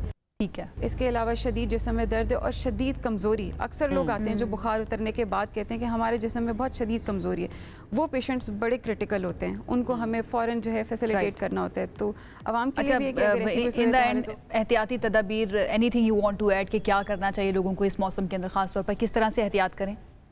देखिए, एक तो सबसे इम्पॉर्टेंट चीज़ है कि आप वेक्टर को ख़त्म करें। उसमें जहाँ जहाँ वो पानी के एरियाज़ हैं, घर में ख़ास तौर पे लोगों के लिए ज़रूरी है कि वो पानी को जमा ना होने दें। गमले हैं, टैंकी है, कोई बाल्टी है, उन सारे एरियाज़ को क्लियर करें। जिन जगहों पे पानी को एक्यूमुलेट करना है, जमा करके स्टोर करना है, वहाँ पे एटलीस्ट 2 दिन से ज़्यादा खड़ा ना होने दें पानी, उसको चेंज कर दें और उसको चेक करते हैं, उसको कवर करके रखें ख़ास तौर पर, ताकि मच्छर वहाँ पर ग्रो ना कर सके। इसके अलावा ख़ास तौर पे सुबह और शाम के टाइम बाहर जाने से गुरेज करें, क्योंकि ये मच्छर के फेवरेट टाइम्स हैं जहाँ पे वो बाइट करता है। तो उस टाइम पे अगर बाहर निकलना ज़रूरी है तो आप मस्कीटो रिपेलेंट्स इस्तेमाल करें, फुल स्लीव्स वाले कपड़े पहने ताकि मतलब हम कह सकते हैं कि शाम की जो आउटिंग्स है ना डॉक्टर साहिबा या सुनने वाले जितने भी, अगर आपने डिनर्स प्लान किए हैं तो आजकल के दिनों के अंदर ना उनको कैंसिल कर दें, इतना ज़रूरी नहीं है। इट्स फाइन, कोई मसला नहीं है। डॉक्टर साहिबा थैंक यू सो मच हमें अपडेट करने के लिए। अच्छा जनाब, डेंगू जो है ना ये वो बुखार है, मैं पर्सनल एक्सपीरियंस से आपको भी मैं हो तो चुका है, बार मुझे भी हो इसके चुका बारे है। में बात करती हूँ, मुझे 2 दफ़ा हो चुका है और ये इस तरह का बुखार होता है कि उसके लिए ना मैंने खुद से दुआ की थी कि अल्लाह मियाँ मुझे ठीक करे। अदरवाइज वो जो प्रोटोकॉल मिल रहा होता है ना बीमारी में, मैं समटाइम्स उसको एंजॉय किया करती थी, लेकिन डेंगू वो है जिसके अंदर इतनी वीकनेस आपको हो जाती है, जिनको हुआ है वो तो जानते ही हैं, आप भी समझ सकते हैं। मैं एक दफ़ा इस चीज़ से गुजरी और मुझे पता है, मुझे था कि ये कब ख़त्म होगा, मुझे वापस अपने ऑफिस जाना है। वैसे हम छुट्टी मांग रहे होते लेकिन मैं तंग आ गई थी बिस्तर पर रह के। लेकिन ये काफ़ी डेंजरस है, इसको आपने इतना ईजी नहीं लेना और इम्यूनिटी खास तौर पर इसमें वीक हो जाती है। कहा जाता है कि इसमें जूसेस जो है वो ज़्यादा आपको उसका इंटेक ज़्यादा भाई मस्कीटो रिपेलेंट्स का इस्तेमाल करें, स्प्रेज जो मिलते हैं ओवर द काउंटर्स उनका इस्तेमाल करें, अपने आप को मच्छरों से बचाएं, फुल बाजू के कपड़े पहने। मच्छर अगर काट लेगा तो फिर आपको डेंगू हो ही जाएगा, तो उसके लिए अपने आप को बचाना बहुत ज़्यादा ज़रूरी है। और ऐसे में पानी जो है ना वो इसके अंदर बहुत ज़्यादा अहम किरदार अदा करता है, तो पानी को खड़ा नहीं होने देना। लेकिन इस वक्त पाकिस्तान में सिचुएशन ये है कि फ्लड्स आए हुए हैं, जगह जगह पानी खड़ा हुआ है। अभी जो खबर आ रही है लोधरा से, वहाँ पर सतलुज में पानी बहुत ज़्यादा बिफर गया और वहाँ से रमज़ान भट्टी हमारे जो नुमाइंदे हैं वो हमें बता रहे हैं कि इस वक्त क्या सिचुएशन है, उनकी तरफ चलते हैं ज़रा। रमज़ान देखिए बिल्कुल भारत की तरफ से छोड़ा गया इंतहाई ऊंचे दर्जे का सैलाबी रेला जो है तहसील कैरोड़पक्का में भी अपनी शिद्दत जो है वो दिखाने लगा है। इस वक्त हम तहसील कैरोड़पक्का के दरियाई बेल्ट के अंदर शाबू तैर पतन के मकाम पर मौजूद है। मेरे कम में आप देख भी सकते हैं जो है वसी पैमाने पर काश्त की गई तिल, मूंग, कपास और उसके अलावा शकरकंदी समेत मक्की की फसलें जो थी वो ज़ेर आब आ चुकी हैं, जिसके बायस वहाँ के मकीन शदीद परेशान दिखाई देते हैं। पानी जो है वो तकरीबन आबादियों के करीब जो है वो लग चुका है, जिसके बायस मकीनों को शदीद मुश्किलात का सामना है। जब यहाँ पर मौजूद मकीनों से हमारी बात हुई है तो उनका यही कहना था कि हालिया सैलाबी लहर के बायस उनको शदीद मुश्किलात का सामना है। उनकी वसी पैमाने पर काश्त की गई फसलें भी ज़ेर आब आ चुकी हैं और जिसके बायस वो नकल मकानी करने पर जो है मजबूर दिखाई देते हैं। उनका ये कहना था कि 2023 के फ्लड के अंदर भी उनका काफ़ी सारा जो है नुकसान हुआ था। मैं आपको बता चलूँ, अगर जिला इंतजामिया की बात की जाए तो जिला इंतजामिया की तरफ से जो है रेस्क्यू एंड रिलीफ ऑपरेशन भी जो है वो जारी है। जिला भर के अंदर जो है 24 मुख्तलिफ जगहों पर जो है फ्लड रिलीफ कैंप भी कायम किए गए हैं। 2 खैमा बस्तियाँ भी लगा दी गई हैं जहाँ पर जो है सैलाब मुतासरीन के क़याम का इंतजाम भी जो है वो किया जा रहा था। मैं आपको बता चलूँ जिला लोधरा के मकाम पर इस वक्त दरिया सतलुज में पानी की सतह मुसलसल जो है वो राइजिंग पोजीशन पर जा रही है। अगर ये पानी की सतह मुसलसल ऐसे ही बढ़ती रहे तो करीब की जो मौजूद दीगर आबादियाँ हैं वो भी ज़्यादा खतरात में जो है वो आ सकती हैं। जी, अगर इसी तरह से ख़तरा बढ़ता रहा तो मज़ीद आबादियाँ भी इसकी लपेट में आ सकती हैं। बहुत बहुत शुक्रिया रमज़ान भट्टी, आपने हमें रिपोर्ट किया। और खुदा न खास्ता ऐसी सूरत हाल बने, खुदा न खास्ता ये सैलाब मज़ीद तबाही मचाए, हम ये दुआ ही कर सकते हैं और इंतज़ामिया से अपील कर सकते हैं कि लोगों को जितना जल्दी हो सके वहाँ से रेस्क्यू कर लिया जाए। इतनी बड़ी तादाद में एरियाज अफेक्ट हुए हैं ना कि इंतज़ामिया हर जगह पर नहीं पहुँच सकती है, तो अपनी मदद आपके तहत जनाब, अगर आप एक दूसरे की मदद कर रहे हैं, एक दूसरे की मदद भी कर सकते हैं। स्पेशली जो वो जो लोग होते हैं जो डोनेशंस बहुत ज़्यादा करते हैं उनको भी आगे बढ़ना चाहिए और अपनी मदद आपके तहत वहाँ से निकल भी जाएं अगर वहाँ पर ख़तरा बहुत ज़्यादा है। हम बार बार इसलिए कह रहे हैं क्योंकि ये आपकी जान का मसला है और आपकी जान बहुत ज़रूरी है। एक ब्रेक की तरफ जाते हैं, ब्रेक से वापस आएंगे, मज़ीद बात करेंगे साथ में। ब्रेक के बाद आपको कहेंगे खुशामदीद। अब हम बात करेंगे चैंपियन की। इनाम अहमद ने ब्रिटिश फार्मूला 3 चैंपियनशिप में 13 रेसेस जीती हैं और एवर्टन सीना के एक सीज़न में 12 रेस जीतने का रिकॉर्ड भी उन्होंने हासिल किया है और सिर्फ 17 साल की उम्र में ब्रिटिश फार्मूला 3 चैंपियन भी बन चुके थे। अब उन्होंने ये किया कि वो सिर्फ अपने तक महदूद नहीं रख रहे हैं, अपनी स्किल को, अपने टैलेंट को अब लोगों को और दुनिया भर में तमाम लोगों को वो सिखा भी रहे हैं। हमारे साथ इनाम अहमद मौजूद हैं, को वेलकम करेंगे। इनाम, अस्सलाम वालेकुम and good morning, how are you? Alaikum salam. I'm fantastic on this great morning. How are you guys? That's fine. Great. We're glad to have you in the show, and I really love your enthusiasm. First of all, tell us about yourself and your career. How does it all started? I was reading your interview somewhere. You said it all started by accident. What is the story behind it? Well, my dad's friend took me to a karting track outside of London, and then it was more of a hobby in the beginning for my father and I to bond over. And then as I got better, my dad said, you know, why not let's try and go for the British Championship. And then when I was 12 years old, I was British champion in go-karts. Then I became world champion when I was 14. Then I got signed to do racing cars, and then I did Formula 4. I won Formula 3 in Britain. Then I went to race in Japan, and then I was racing in America the last 3-4 years. And so it's a journey that's taken me all over the world. Alhamdulillah, it's good. Inam, you broke the records of big names like Lewis Hamilton and Max Verstappen. How memorable was the moment for you? It was a very, very memorable moment because I remember that race. I was in second place and I didn't actually know the record was for the taking, but I made a very aggressive overtake to take the win. And then in the British media, someone picked up on it and then it went a little bit viral. And that's how I found out that the record was broken, that Senna did. And that record was from 1983. And then I broke it when I was 17. So it was it was a really good time, and it was a very good time for my family. That's great. But what keeps you going, Inam? Because you start something, you found interest, and over the years you loses interest in that thing. What keeps you going? What is the passion or inspiration behind it? Well, I think look, every person in this world wants to make from their passion their business, right? At the end of the day. So I live and breathe racing. I've enjoyed it my whole life. It's all I know. It's what Allah put me here to do. And I will always be involved with it either way. And I just love it so much. And, if you find what you love, then even when it's hard, it's very easy to get up. Indeed, certainly.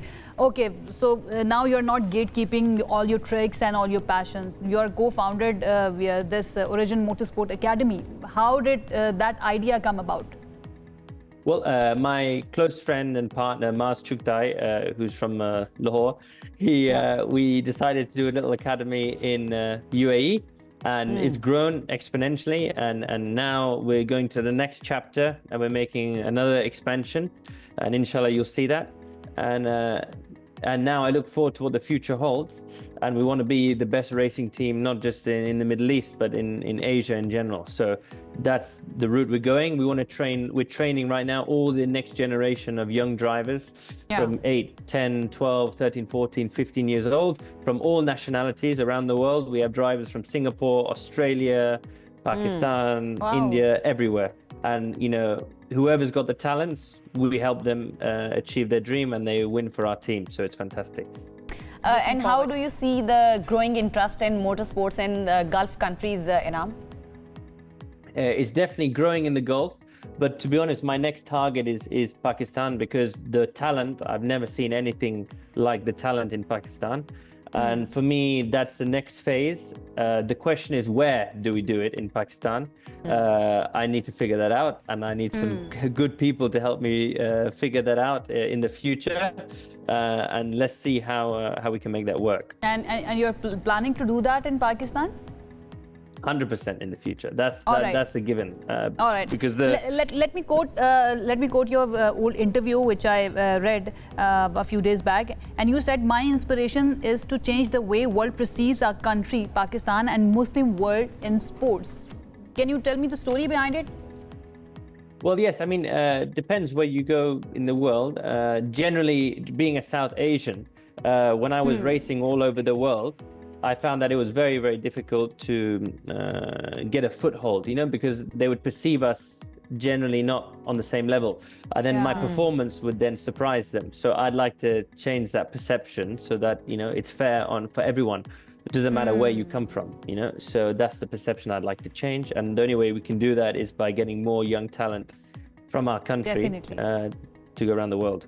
And you're the one who's changing the trend.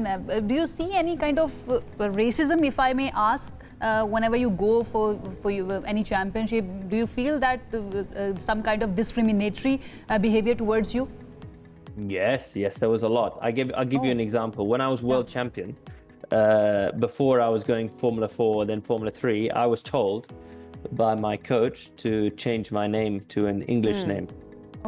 Because they said Inam Ahmed the name will cause you problems later down the line. Obviously, I refused to do that, but I'm very proud of my name, my family name.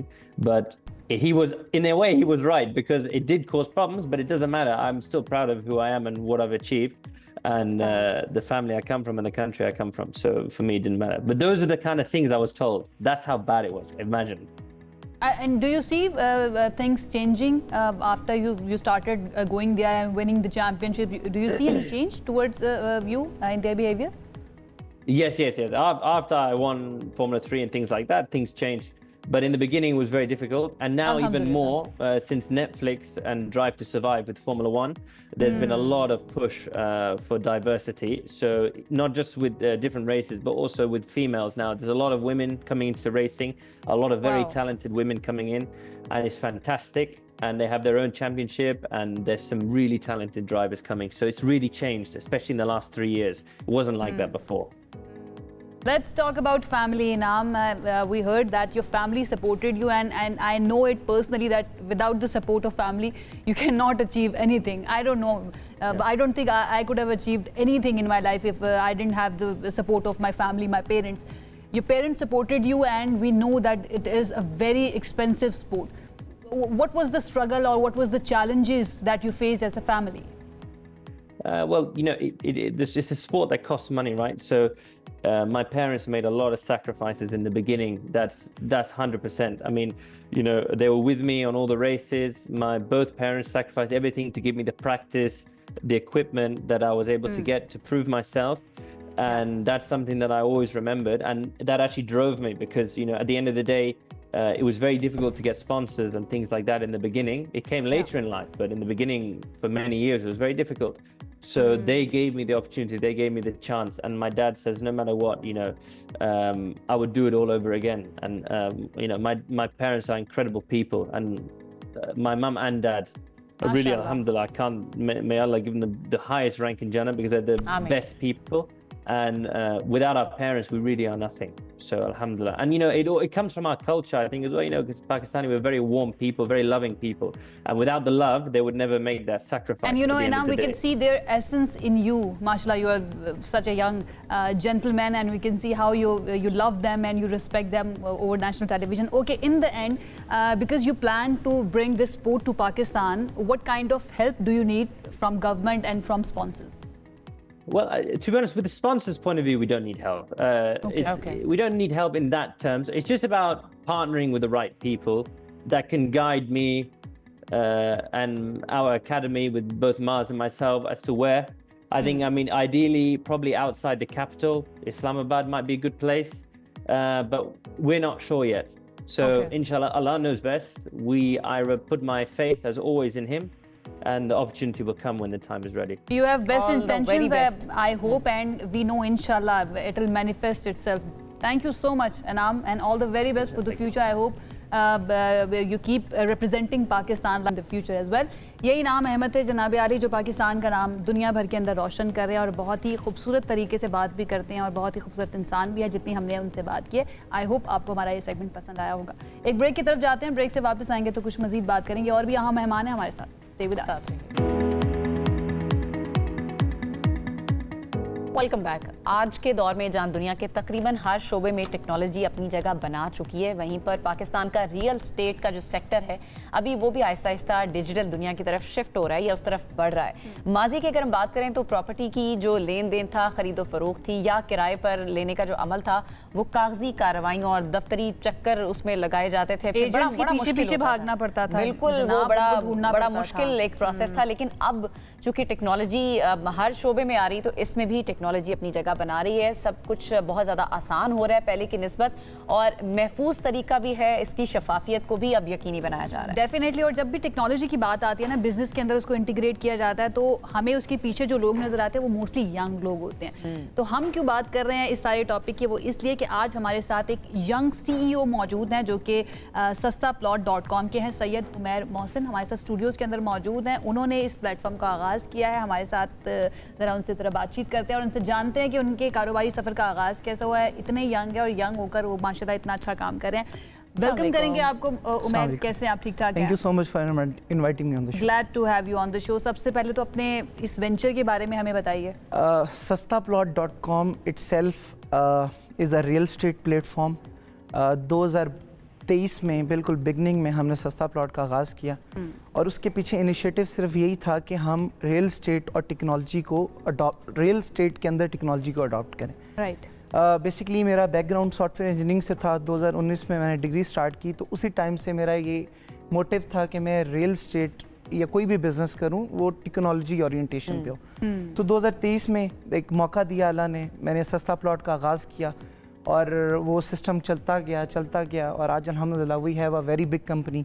आज 100+ employees हैं हमारे पास, हमारे 4+ offices हैं पिंडी इस्लामाबाद में, and we are doing very good अल्हम्दुलिल्लाह। उमैर, लेकिन motivation आपको किस चीज़ ने दी, किस चीज़ ने आपको मोटिवेट किया कि मुझे इस तरफ जाना है? नॉर्मली लोग डिग्री करने के बाद जॉब ढूंढ रहे होते हैं, आपने कैसे सोचा, किस चीज़ ने इंस्पायर किया? देखिए, मोटिवेशन एक चीज़ हम हमेशा से निगलेक्ट ऑफ करते हैं एज अ यूथ, वो है फाइनेंशियल ग्रोथ। मैं जब बिज़नेस की फील्ड में आया या जब मैं आना चाह रहा था तो मेरा एक ही मकसद था कि मैं फाइनेंशियल ग्रोथ जो हो, जो कि बहुत ज़रूरी है आपको स्टेबिलिटी के लिए।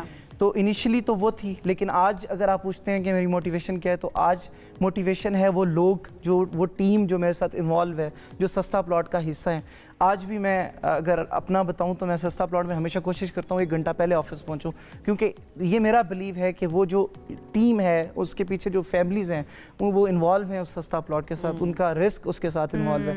तो मेरे ख्याल में शायद बीइंग अ यूथ हमारा ये मोटिवेशन होनी चाहिए कि वो लोग जो हमारे साथ अटैच हैं, हम हमारे थ्रू अल्लाह जो उनको रिस्क दे रहे हैं, तो ये मोटिवेशन बहुत ज़रूरी है। सस्ता प्लॉट, इस नाम के पीछे क्या स्टोरी है? क्योंकि लोग जो है ना, मैं वैसे इसके बारे में ये सोच रही हूँ शायद सस्ता प्लॉट मिल रहा है, मैं जो है ना आपके पास लेने के लिए आ जाऊंगी अगर सस्ता मिल रहा है, तो क्या वाकई में कुछ सस्ता प्लॉट है या सिर्फ ये नाम की हद तक? अच्छा, बेसिकली ये है कि जब हमने रियल एस्टेट स्टार्ट की 2023 में, तो उस वक्त डाउनफॉल स्टार्ट हो चुका था रियल एस्टेट की सेक्टर में। 2021-22 was very good in real estate. तो उस टाइम पे जो लोग थे, मल्टीपल लोग थे, जो क्लाइंट्स थे, जो एक्चुअल एंड यूज़र था जिसको घर चाहिए था, तो उसको एक ऐसा घर चाहिए था जो उसके बजट के अकॉर्डिंगली हो। तो हमने ये नाम इंट्रोड्यूस किया सस्ता प्लॉट, ताकि उन लोगों को फैसिलिटेट कर सकें कि जो मुतवसत तबके से जिनका ताल्लुक है, जो उतना फाइनेंशियली स्ट्रॉन्ग नहीं है, तो एक्चुअल में वहाँ से ये नाम निकला सस्ता प्लॉट, एंड अल्हम्दुलिल्लाह now we are doing very great in this. और वो बड़ा कैच हुआ। और आपके सारे करियर में क्या आपको कोई मुश्किल, कोई रुकावट पेश आई, कुछ चैलेंजेस थे, वो भी हमारे नाज़रीन के साथ शेयर कीजिए। 2023 में अगस्त में मैं स्पेसिफिकली ये बात करता हूँ, और ये यूथ के लिए बड़ा ज़रूरी है कि मुश्किल जो है वो अल्लाह आपके ऊपर डिफ़िकल्टीज़ लाता है। अगस्त, सितंबर, अक्टूबर, ये 2-3 महीने ऐसे थे कि that was one of the toughest time of my life being a businessman. बहुत सी हर्डल्स की, ऑफिस की कुर्सियों तक सोए, 18 घंटे काम किया, मार्केटिंग हेड खुद बने, CEO खुद थे, सब कुछ खुद किया। और मैं हमेशा से उस टाइम को अगर मैं याद करूं तो मैं हमेशा से एक ही बात करता था, और कुरान की वो आयत हमेशा याद करता था जहां अल्लाह कहते हैं कि with every difficulty there is ease. हर जो मुश्किल है उसके बाद आसानी है। सीखा फिर आपने तो मुश्किल वक्त क्या सिखाने आया था? उसमें बहुत सीखा, और अल्लाह का शुक्र अदा किया कि अल्लाह ने एक ऐसी आजमाइश से गुजारा, और ये बड़ा ज़रूरी है। यहाँ पे एक पॉइंट मैं कहना चाहता हूँ कि एक बच्चा है, अगर वो छोटा है, 2 साल का है, तो वो माँ से अगर छुरी मांगेगा तो उसकी माँ उसको कभी भी छुरी नहीं देगी। तो वो तो अल्लाह है जो 70 माओं से ज़्यादा प्यार करता है। तो बिजनेस एक बहुत बड़ा स्केल है, आपने हर इंडिविजुअल को वहाँ पे डील करना है। अच्छा उमैर, अभी हम अगर देखें रियल एस्टेट मार्केट को, देखने वालों के लिए बताइए जो इन्वेस्ट करना चाह रहे हैं, you think this is the right time to invest in the market right now? Exactly, this is the right time to invest, क्योंकि इस वक्त आपको जो स्पेसिफिक रेट्स हैं उनसे बहुत कम रेट्स पे चीज़ें मिल रही हैं। ठीक है, आप आज देखते हैं कि जो एक्चुअल प्राइसिंग है उसके राउंड अबाउट आपको चीज़ें मिल रही हैं, जो कि विद इन 1.5 ईयर इंशाल्लाह चीज़ें दोबारा बूम की तरफ जा रही हैं। तो ये real estate will be again वो जो मुतवसत तबका है उसके हाथ से निकल जाएगा। आपका ये जो प्लेटफॉर्म है ये ट्रांसपेरेंसी को कैसे इंश्योर करता है? लाइक लोग क्यों ट्रस्ट करें आपके वेंचर के ऊपर?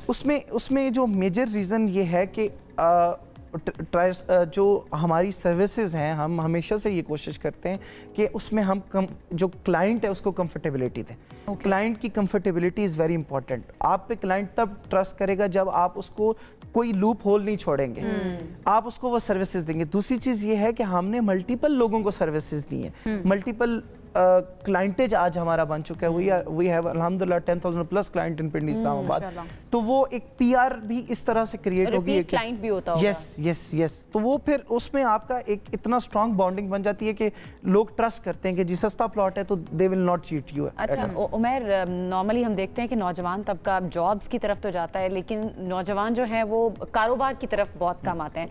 आपको ये रुझान कम क्यों लग रहा है पाकिस्तान में? अच्छा, उसमें ना 2-3 बड़े मेजर रीज़न है। पहला रीज़न है पेरेंट्स। पेरेंट्स इसलिए रीज़न है कि आज हमने एक पूरा मॉडल बना दिया जिसमें हमने बच्चों को ये कहा है कि आपने डिग्री करनी है, डिग्री के बाद आपने 70-80 हज़ार रुपए की जॉब करनी है। वो हमने एक ऐसा मॉडल क्रिएट कर दिया है कि जिसकी वजह से आज हमारे जो नौजवान तबका है वो इस बिज़नेस फील्ड में नहीं आ रहा। दूसरा है डर। नौजवान को ये डर है कि मैं अगर बिजनेस शुरू करूंगा मैं कहीं फ्लॉप ना जाए, मेरा पैसा डूब ना जाए, मैं ग्रो नहीं कर पाया, शायद कल मुझे नौकरी ना मिले। तो ये जो खौफ है ना, इस खौफ से जब तक हमारी नौजवान नस्ल आज़ाद नहीं होगी ना तो वो कभी भी कामयाब नहीं हो सकती। और हजूर सल्लल्लाहु अलैहि वसल्लम ने इवन उनकी हदीस है, उनका मफहूम है कि अल्लाह ने जो तजारत है उसमें रिस्क के 9 दाने रखे हैं। तो बिजनेस इज वेरी इंपॉर्टेंट। नौजवान को ये समझना चाहिए ये बहुत आसान है। आप एक्सपोर्ट, लेकिन फंड्स कहाँ से आएंगे? लोगों के पास वैसे तो नौजवानों के पास फंड्स नहीं होते। कम से कम कितने मिनिमम पैसे हों तो वो सोच सकते हैं कि अच्छा मैं अब इन्वेस्ट कर सकता हूं, क्योंकि और भी प्लेटफॉर्म्स मौजूद हैं जो आपके कंपेटिटर्स हैं। Why they should choose your platform? Okay, बहुत से नौजवान ये कहते हैं कि फाइनेंशियली आपको स्टेबल होंगे तो आप बिजनेस करेंगे। ऐसा नहीं है। जब मैंने सस्ता प्लॉट आगाज़ किया तो मेरे पास 5,000 रुपये था। मैंने वालिद साहब से मंगवाया, उससे मैंने मार्केटिंग स्टार्ट की, मैंने पहली कैंपेन रन की, वहाँ से मेरा पहला क्लाइंट आया, मैंने वहाँ से अच्छा पैसा कमाया, वहाँ से चीज़ें चलती गई। एक सर्टन टाइम पे मेरे पास शायद मैं बताना चाहूँगा कि मेरे पास 1 लाख रुपये था और मैंने उस वक्त ये डिसाइड किया कि मैं एक हायरिंग करता हूँ और साथ ही मैं इसकी मार्केटिंग करके मेरे पास 2 महीने का बजट क्रिएट होगा। तो फाइनेंशियली आपको स्टेबिलिटी, क्लैरिटी, उमर इतनी क्लैरिटी और ऐसा विजन जो है ये भी तो सबके पास नहीं होता। उसके लिए आपको गाइडेंस भी चाहिए होती है। तो फैमिली की तरफ से गाइडेंस थी या फिर आपके मेंटोर्स कोई थे जिन्होंने आपको गाइड किया और बताया कि ये कोर्स जो है ना ये आपके लिए ठीक रहेगा? देखिए, फैमिली आपको हमेशा से सपोर्ट करती है, वो आपको बैक करती है बाकी मामलात में। बिजनेस के मामले में एक तो आपकी अपनी विल होनी चाहिए, दूसरा आपके बैकअप पे जो दोस्त हैं, जो आपकी फैमिली है, जो भी आपका सर्कल है, वो आपको मोटिवेशन दे सकता है। बिजनेस में आपने खुद आना है, बिजनेस आपने खुद करना है, आपने कामयाब खुद होना है और वो तब आप हो सकते हैं जब आपकी अपनी विल होगी। एंड आप अगर खुद पर्सनली स्ट्रांग हैं तो आप बिजनेस कर सकते हैं। और आपने अगर आपको अपने ऊपर ट्रस्ट है, ये बहुत ज़रूरी है कि आपको अपने ऊपर ट्रस्ट होना चाहिए कि मैं ये कर सकता हूँ, ये बहुत ज़रूरी है, तभी आप कामयाब हो सकते हैं बिजनेस में। सेल्फ कॉन्फिडेंस बहुत ज़्यादा ज़रूरी है। इन द एंड मुझे ये बता दीजिए कि मैं अगर आती हूँ आपके पास कोई प्लॉट ख़रीदने के लिए तो सस्ता प्लॉट मिलेगा मुझे? जी डेफिनेटली। आप हमारी किसी आउटलेट पे विज़िट कर सकते हैं। आप उसके बाद हमारा आप जो है वो वेबसाइट पे विज़िट कर सकते हैं।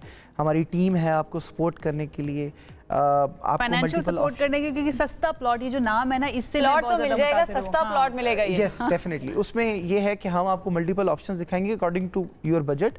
वो हमारी पूरी सेल्स की टीम है, वो आपको बताएगी कि अगर आपका इतना बजट है आप यहाँ पे इन्वेस्ट करें, आपका इतना बजट, आप बिल्कुल लीस्ट बजट है अगर आपका, तो हम आपको पेमेंट प्लान भी देंगे जो 3-3, 4-4 साल का पेमेंट प्लान होगा, जिसको आप फॉलो करेंगे एट द एंड, बट वो लॉन्ग टर्म प्लानिंग है। अच्छा, इन द एंड कुछ कहना चाहेंगे आप देखने वालों को, कोई मैसेज देना चाहेंगे? देखिए, यूथ के लिए ये बड़ा इंपॉर्टेंट है और इस चीज़ को अंडरस्टैंड करना चाहिए यूथ को कि बिजनेस करना बहुत ज़रूरी है। आज अगर आप कामयाब होना चाहते हैं तो बिज़नेस के अलावा और कोई कामयाबी नहीं है। आप रोड पे जाएं, आप बड़ी बड़ी गाड़ियां देखें, आप बड़े बड़े घर देखें, वो बिजनेसमैन के पास होते हैं, किसी भी जॉब ओरिएंटेशन वाले बंदे के पास नहीं होते। और ये मैंने 24 साल 25 साल की उम्र में सीख लिया। पैसा ही अल्टीमेटली एक मेन गोल है जो अचीव करना है।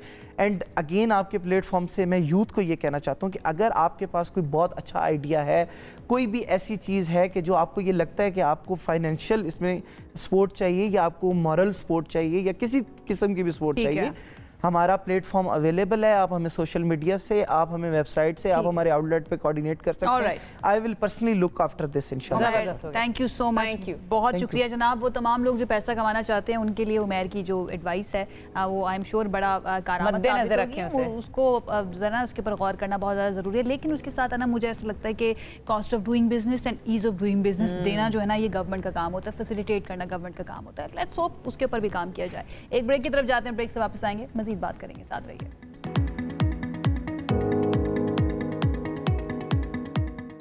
Welcome back. बात होगी कुछ क्रिकेट की। 6 मुल्की सीरीज यानी कि ट्राई सीरीज में पाकिस्तान अपना चौथा मैच आज यूएई के खिलाफ खेलेगा। तीसरे मैच में अफगानिस्तान से शिकस्त हुई पाकिस्तान से, बड़े मायूस हुए पाकिस्तानी और शायकीन क्रिकेट जो पाकिस्तान में मोहब्बत करने वाले क्रिकेट से। लेकिन पॉइंट्स टेबल पर पाकिस्तान अभी भी 4 पॉइंट्स के साथ पहली पोजीशन पर मुस्तहकम है, जबकि अफगानिस्तान दूसरे और फिर यूएई का तीसरा नंबर है।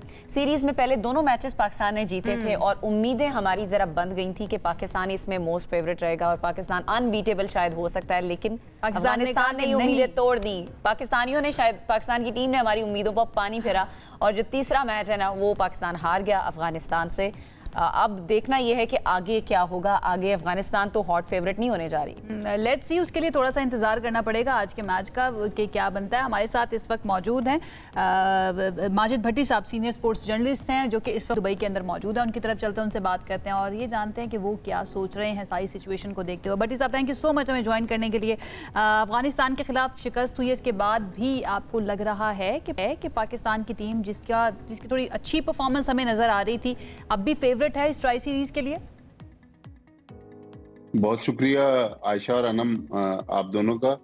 देखें, अफगानिस्तान की टीम को हमें क्रेडिट देना पड़ेगा कि पाकिस्तान की टीम पहला मैच 39 रन से अफगानिस्तान से जीती, लेकिन 2 दिन पहले जो यहाँ मैच हुआ शारजा में, उसमें देखें वो 4 स्पिनर्स के साथ गए। उन्होंने अपना एक फास्ट बॉलर कम किया, फिर उन 4 स्पिनर्स ने पाकिस्तानी बैट्समैनों को किसी भी मौके पर कंफर्टेबल होने नहीं दिया। अगर नीचे से जाकर हारिस रऊफ 33 रन ना बनाते तो शायद ये 18 रन का जो मार्जिन हमें आखिर में नजर आ रहा है, ये मार्जिन और शिकस्त का बड़ा हो सकता था। लेकिन still hope for the best. Pakistan की टीम अच्छी टीम है, यंग टीम है, ये हारेगी भी जीतेगी भी। लेकिन जो कंसर्न की बात है कि रिसेंट पास्ट में या अभी ये जो मैचेस हो रहे हैं, अफगानिस्तान ले लें, वेस्ट इंडीज ले लें, बांग्लादेश ले लें, ये सब आईसीसी की जो टेस्ट रैंकिंग है, ये लोअर टीयर की टीमें हैं, इनसे हम लोग हार रहे हैं। और जाहिर है अब जो सिचुएशन बनी है, आज पाकिस्तान ने निस्बतन एक कमजोर हरीफ यूएई के खिलाफ आखिरी मैच खेलना है और संडे को जो फाइनल है वो फिर पाकिस्तान अफगानिस्तान के दरमियान है। देखें, यहाँ जो इमोशंस हमने देखे पाकिस्तान अफगानिस्तान के मैच में, लिटरली वो पाकिस्तान इंडिया वाली सिचुएशन है कि क्राउड को तो जो मुंतजमीन है उन्होंने अलग अलग बिठाया हुआ है, लेकिन वो ही शोर शराबा जो पाकिस्तान, वो इमोशंस हमें अफगानिस्तान और पाकिस्तान की टीमों के मैच में ना अक्सर नजर भी आ रहे होते हैं। लेकिन मसला ये देखा भी है शारजा में कुछ इस तरह के इंसिडेंट भी होते हैं। अफगानिस्तान के जो फैंस है ना वो काफी जज्बाती भी हो जाते हैं, वो भी हम मनाजिर देखते रहे। भट्टी साहब,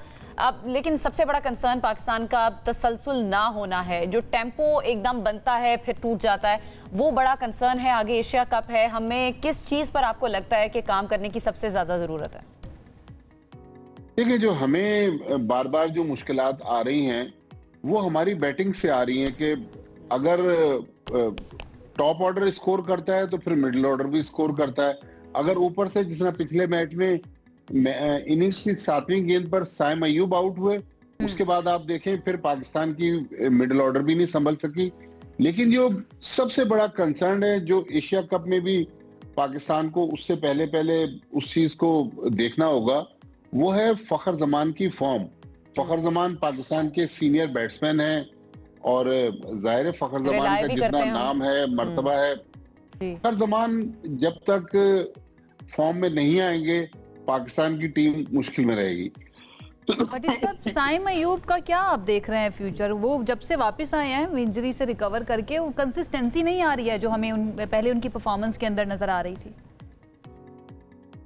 देखिए, ये बिल्कुल यही सिचुएशन है। और साइम अय्यूब को आप देख लें, साहबजादा फरहान को देख लें, मोहम्मद हारिस जो हमारे विकेट कीपर है उनको देख लें, इवन हमारे जो कप्तान हैं सलमान अली आगा, पिछले मैच में जिस कैजुअल अंदाज में वो रन आउट हुए हैं, वो जरा ना तिरछे भागे विकेट की तरफ, वो क्रीज की तरफ।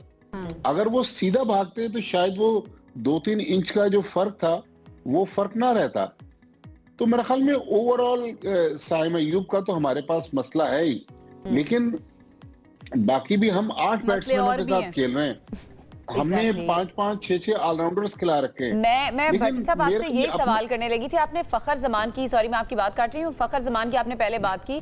हम एक प्लेयर पे इतना रिलाय कर सकते हैं या आपको नहीं लगता उसको, उस प्लेयर को बढ़ना इस फील होगा? अगर हम, आप कह रहे हैं कि फखर जमान नहीं चलेगा तो फिर टीम जो है वो उसकी बैटिंग लाइन हमारी कोलैप्स कर सकती है। तो एक बंदे पे, एक प्लेयर पे क्या इतना रिलाय करना ठीक है टीम के लिए? देखें, फखर जमान का मैं इसलिए जिक्र कर रहा हूँ कि फखर जमान पाकिस्तान के सीनियर मोस्ट बैट्समैन हैं।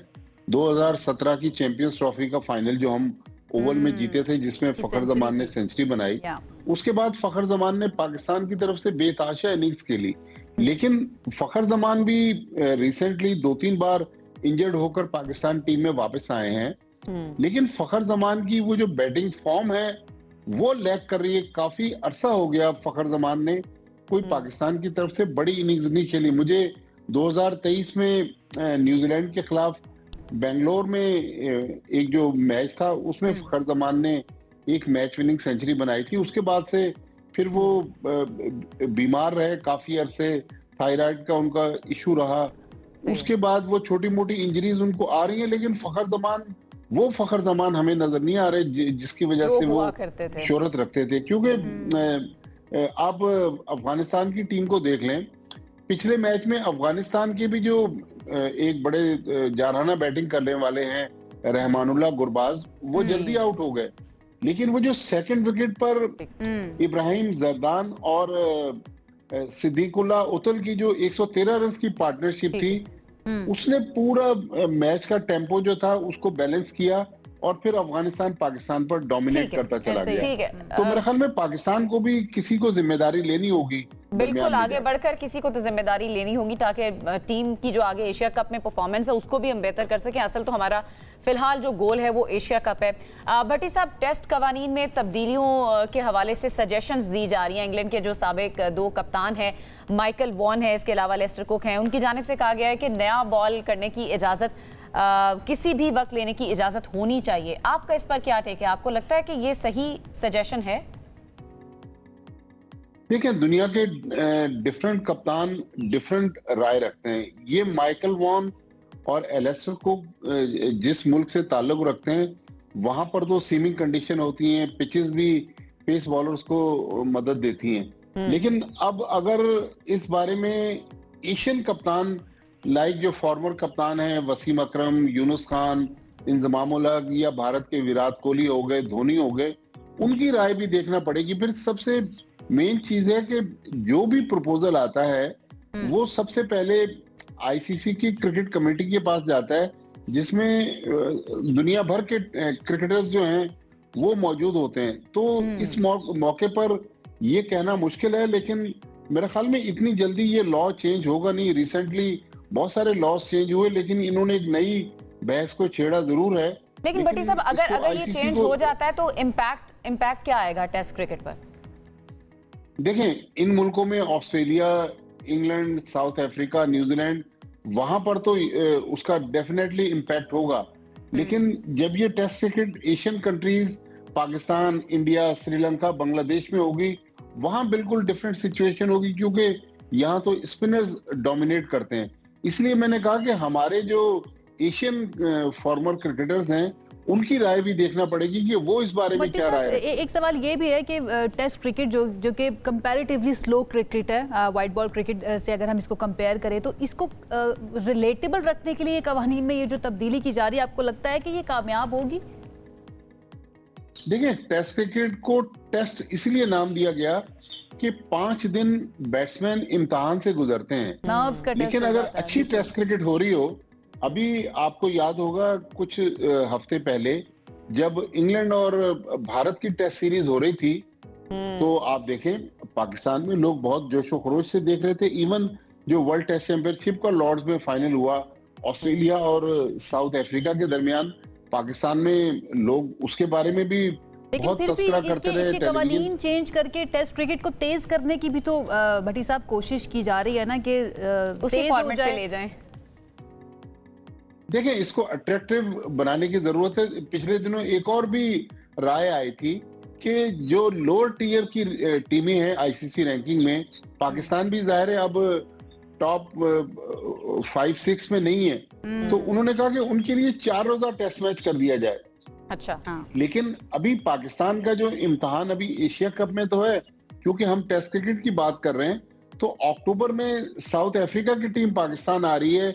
साउथ अफ्रीका ने अभी, जिस तरह मैंने बताया, लॉर्ड्स में वर्ल्ड टेस्ट चैंपियनशिप के फाइनल में ऑस्ट्रेलिया को हराया। अभी 2 दिन पहले जिस दिन पाकिस्तान अफगानिस्तान से T20 इंटरनेशनल हारा है, उस दिन हेडिंगले लीड्स में वनडे मैच हुआ है इंग्लैंड और साउथ अफ्रीका का। 132 रन पर इंग्लैंड की टीम को साउथ अफ्रीका ने आउट किया और साउथ अफ्रीका 7 विकेट से वो वनडे मैच जीत गया। तो अब टेस्ट दुनिया भर में इंटरनेशनल क्रिकेट में 3 फॉर्मेट्स इस तेजी से चेंज होते हैं कि बाज़ औक़ात हम भी बात करते करते सोच में पड़ जाते हैं कि हम किस फॉर्मेट की बात कर रहे हैं और मिसाल किस फॉर्मेट की दे रहे हैं। तो लेकिन इंटरेस्टिंग टेस्ट मैचेस भी होते हैं, उसके लिए हमें अच्छी पिचेस बनानी होगी। मैं पाकिस्तान की बात कर रहा हूँ, हमें अच्छी टीम तैयार करनी होगी और हमारे पास हम दुनिया की उन चंद टीमों में से हैं जो सबसे कम टेस्ट मैच खेलते हैं। अब जो वर्ल्ड टेस्ट चैंपियनशिप का जो अभी साइकिल चल रहा है, पाकिस्तान को 2 साल में सिर्फ 11 टेस्ट मैचेस मिले हैं।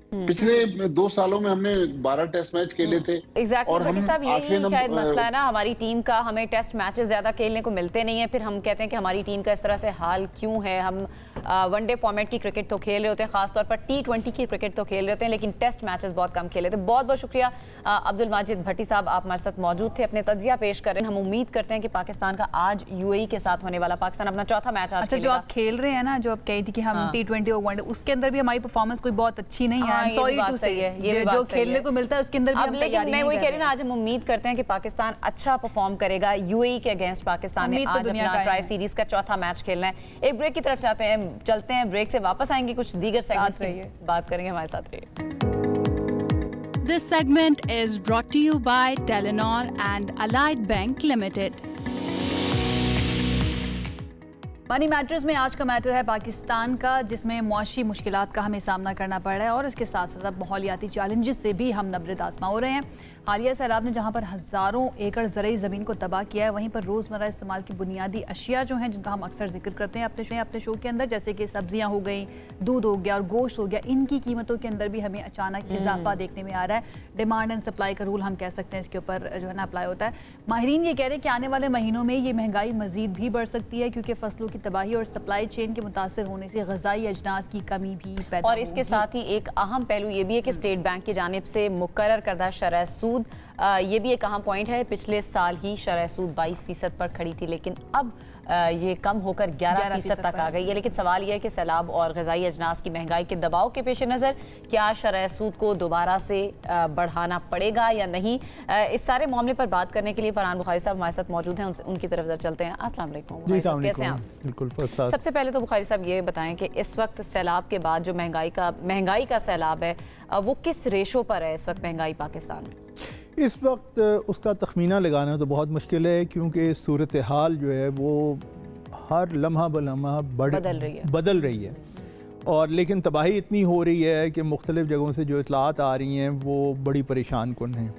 यानी दूध, सब्जियाँ, तो बुनियादी इस्तेमाल की चीज़ें, अंडे जो हर किसी ने इस्तेमाल करने, गरीब ने बिल्कुल, और गरीब ने तो हो सकता है कम इस्तेमाल करने हो, लेकिन कुछ ना कुछ करने भी हैं। दालें, ये सब की सब चीज़ें रोज़मर्रा की इस्तेमाल की हैं और ये ख़राब हो रही। चावल की फसल को नुकसान हुआ है, खड़ी फसलों में इस समय सैलाब का पानी जो आया है तो वो बिल्कुल उसे बहा के ले गया है फसल को।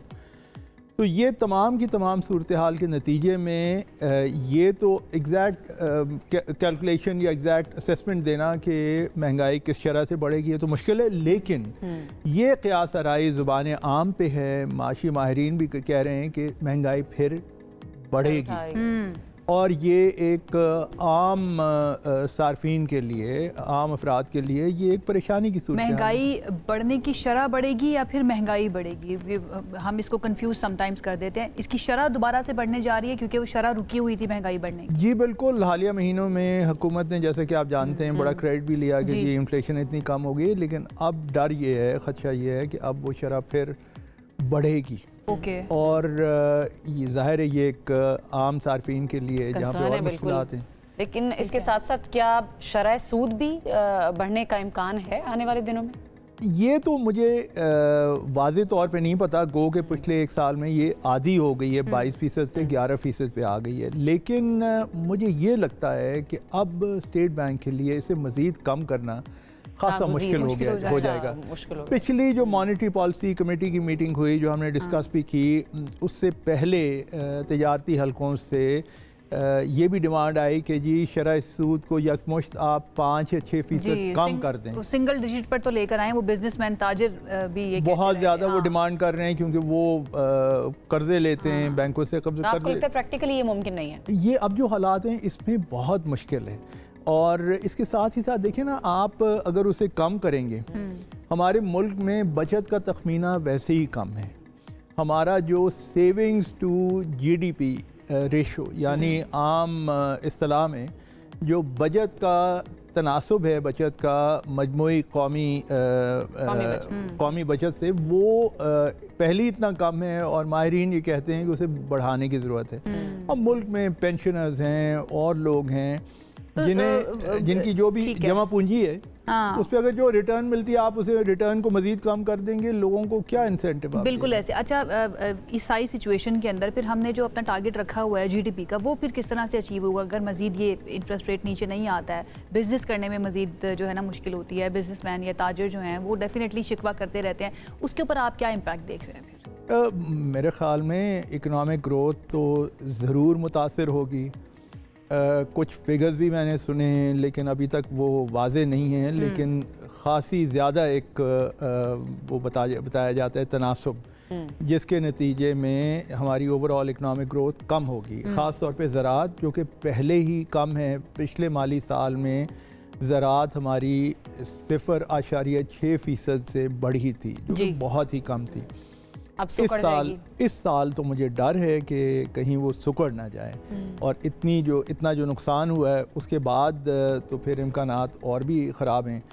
और दूसरी एक और भी बात है कि अगर आप ये, चूँकि बात हो रही थी इंटरेस्ट रेट की, अगर आप इसे कम करते हैं, एक और भी डर है, वो ये है कि लोग जिनके पास जमा पूंजी है वो डॉलराइजेशन की तरफ ना जाएं, जो कि पाकिस्तान के लिए माजी में एक बहुत बड़ी मुश्किल चैलेंज रहा है पाकिस्तान, चैलेंज रहा है। तो लेकिन उस पर कवानीन भी तो सख्त किए गए थे। जितने भी मनी चेंजर्स हैं, जितने भी डॉलर फरोख करने वाले हैं, उनको पाबंद किया गया था कि उन्होंने नहीं देना एक सर्टेन अमाउंट से ज़्यादा। आपको लगता है कि वो कामयाब नहीं हुई पॉलिसी? नहीं, पॉलिसी अपनी जगह पे है और इन्फोर्समेंट भी हो रही है, लेकिन अगर वो सर्टेन अमाउंट में ही आजकल जैसे लोग ये कहते हैं कि डॉलर्स मुश्किल मिल रहे हैं मार्केट में, और लेकिन साथ ही साथ ये कि डिमांड भी कम हुई है। अगर डिमांड बढ़ जाती है। और व्हाट अबाउट द स्मगलिंग, उसके ऊपर काम हो रहा है, वो रुकी हुई है या दोबारा से शुरू हो गई है? अभी तक तो उस पर कुछ मुस्बत इशारे मिलते हैं। ठीक है। और ख़ास तौर पे अफ़गानिस्तान के हवाले से एक ज़माने में तो बहुत ये ख़दशा था कि अफ़गानिस्तान स्मगल होकर डॉलर्स जाते हैं। ख़ास तौर पे जो पेशावर में चौक यादगार पे मार्केट है, वहाँ पे जाके काफ़ी कंट्रोल्स इन्फोर्स हुए हैं, लेकिन वहाँ पे भी अभी हाल ही में ज़लज़ला आया है, उसके नतीजे में जो अमवात हुई हैं और जो नुकसान हुआ है, उसके अफ़गानिस्तान की वैसी मरी पिटी हुकूमत मईशत है, उसके ऊपर क्या असरात होंगे ये तो भी देखना है। डेफिनेटली ये सारी की सारी चीज़ें को अच्छी आपको इंडिकेशन नहीं है। अच्छा, किसान को मौशी तौर पर उठाने के लिए अब गवर्नमेंट को, आपको क्या लगता है, क्या स्टेप्स ऐसे जो हैं वो फौरी तौर पर लेने चाहिए? क्योंकि सैलाब सिर्फ एक साल के लिए नहीं है, अगले साल सैलाब ने फिर आना है, यहाँ से रिकवर नहीं करेंगे तब तक सैलाब खुदा न खास्ता आ जाएगा। गवर्नमेंट क्या कर सकती है? ज़्यादा शिद्दत से आना है इस वक्त तो हालात, चूँकि पिछले साल 1.5 साल से किसान के लिए काफ़ी ख़राब रहे हैं, जब से पिछले साल गंदम की कीमत क्रैश हुई है, तो इसलिए हमारा जितना भी डेवलपमेंट का प्रोसेस है, अब ये वो बात है जो कि सरकार में ख़ास तौर पे लोग सुनना नहीं चाहते, लेकिन मैं ये समझता हूँ, मेरी ये राय है कि डेवलपमेंट का प्रोसेस जितना भी है दूसरा, चाहे वो इंफ्रास्ट्रक्चर हो, मिनिमाइज कर दें वो नहीं, वो उसे होल्ड कर दें। अच्छा, होल्ड कर दें। बिल्कुल, उसे आर्जी तौर पे, मैं ये नहीं कह रहा कि आप मोटरवेज मुस्तकबिल में ना बनाएं, ठीक है। इलेक्शन कैसे जीतेंगे फिर फराज साहब? आपकी प्रायोरिटीज बदलनी चाहिए, वोटर को क्या दिखाएंगे? We have to redefine our priorities, especially अभी जो फ्लड्स आ रहे हैं उसके बाद, और 2022 के बाद से अगर 2025 की बात करें, हम पहले भी प्रोग्राम में बात करें थे, इन 3 सालों में ऐसा क्या किया गया है जिससे ये दोबारा फ्लड्स ना दे? कुछ भी ऐसा नहीं किया, कुछ भी नहीं हुआ। और ये ऐसे प्रोजेक्ट्स हैं, मसलन अभी तक पंजाब हुकूमत का वो इरादा, अपने इरादे पे कायम है कि जी रावलपिंडी से बरास्ता इस्लामाबाद मरी तक ग्लास कवर्ड ट्रेन बनाएंगे। ये आप मुझे ये बताएं कि जो मुल्क के माशी हालात हैं, आम लोगों के हालात हैं, we are out of time. We are out of time. बहुत शुक्रिया आपका, हमेशा की तरह बड़ा अच्छा इनपुट रहा है। फरहान बुखारी साहब हमारे साथ मौजूद थे और बड़े अच्छे उन्होंने इनपुट्स दिए हैं। लेट्स सी इसके बारे में क्या किया जाता है आगे बढ़ते हुए। वक्त हो चुका है ख़त्म प्रोग्राम का। इंशाल्लाह आपसे कल मुलाकात करेंगे। अपना ख्याल रखिए, इजाज़त दीजिए, अल्लाह हाफ़िज़।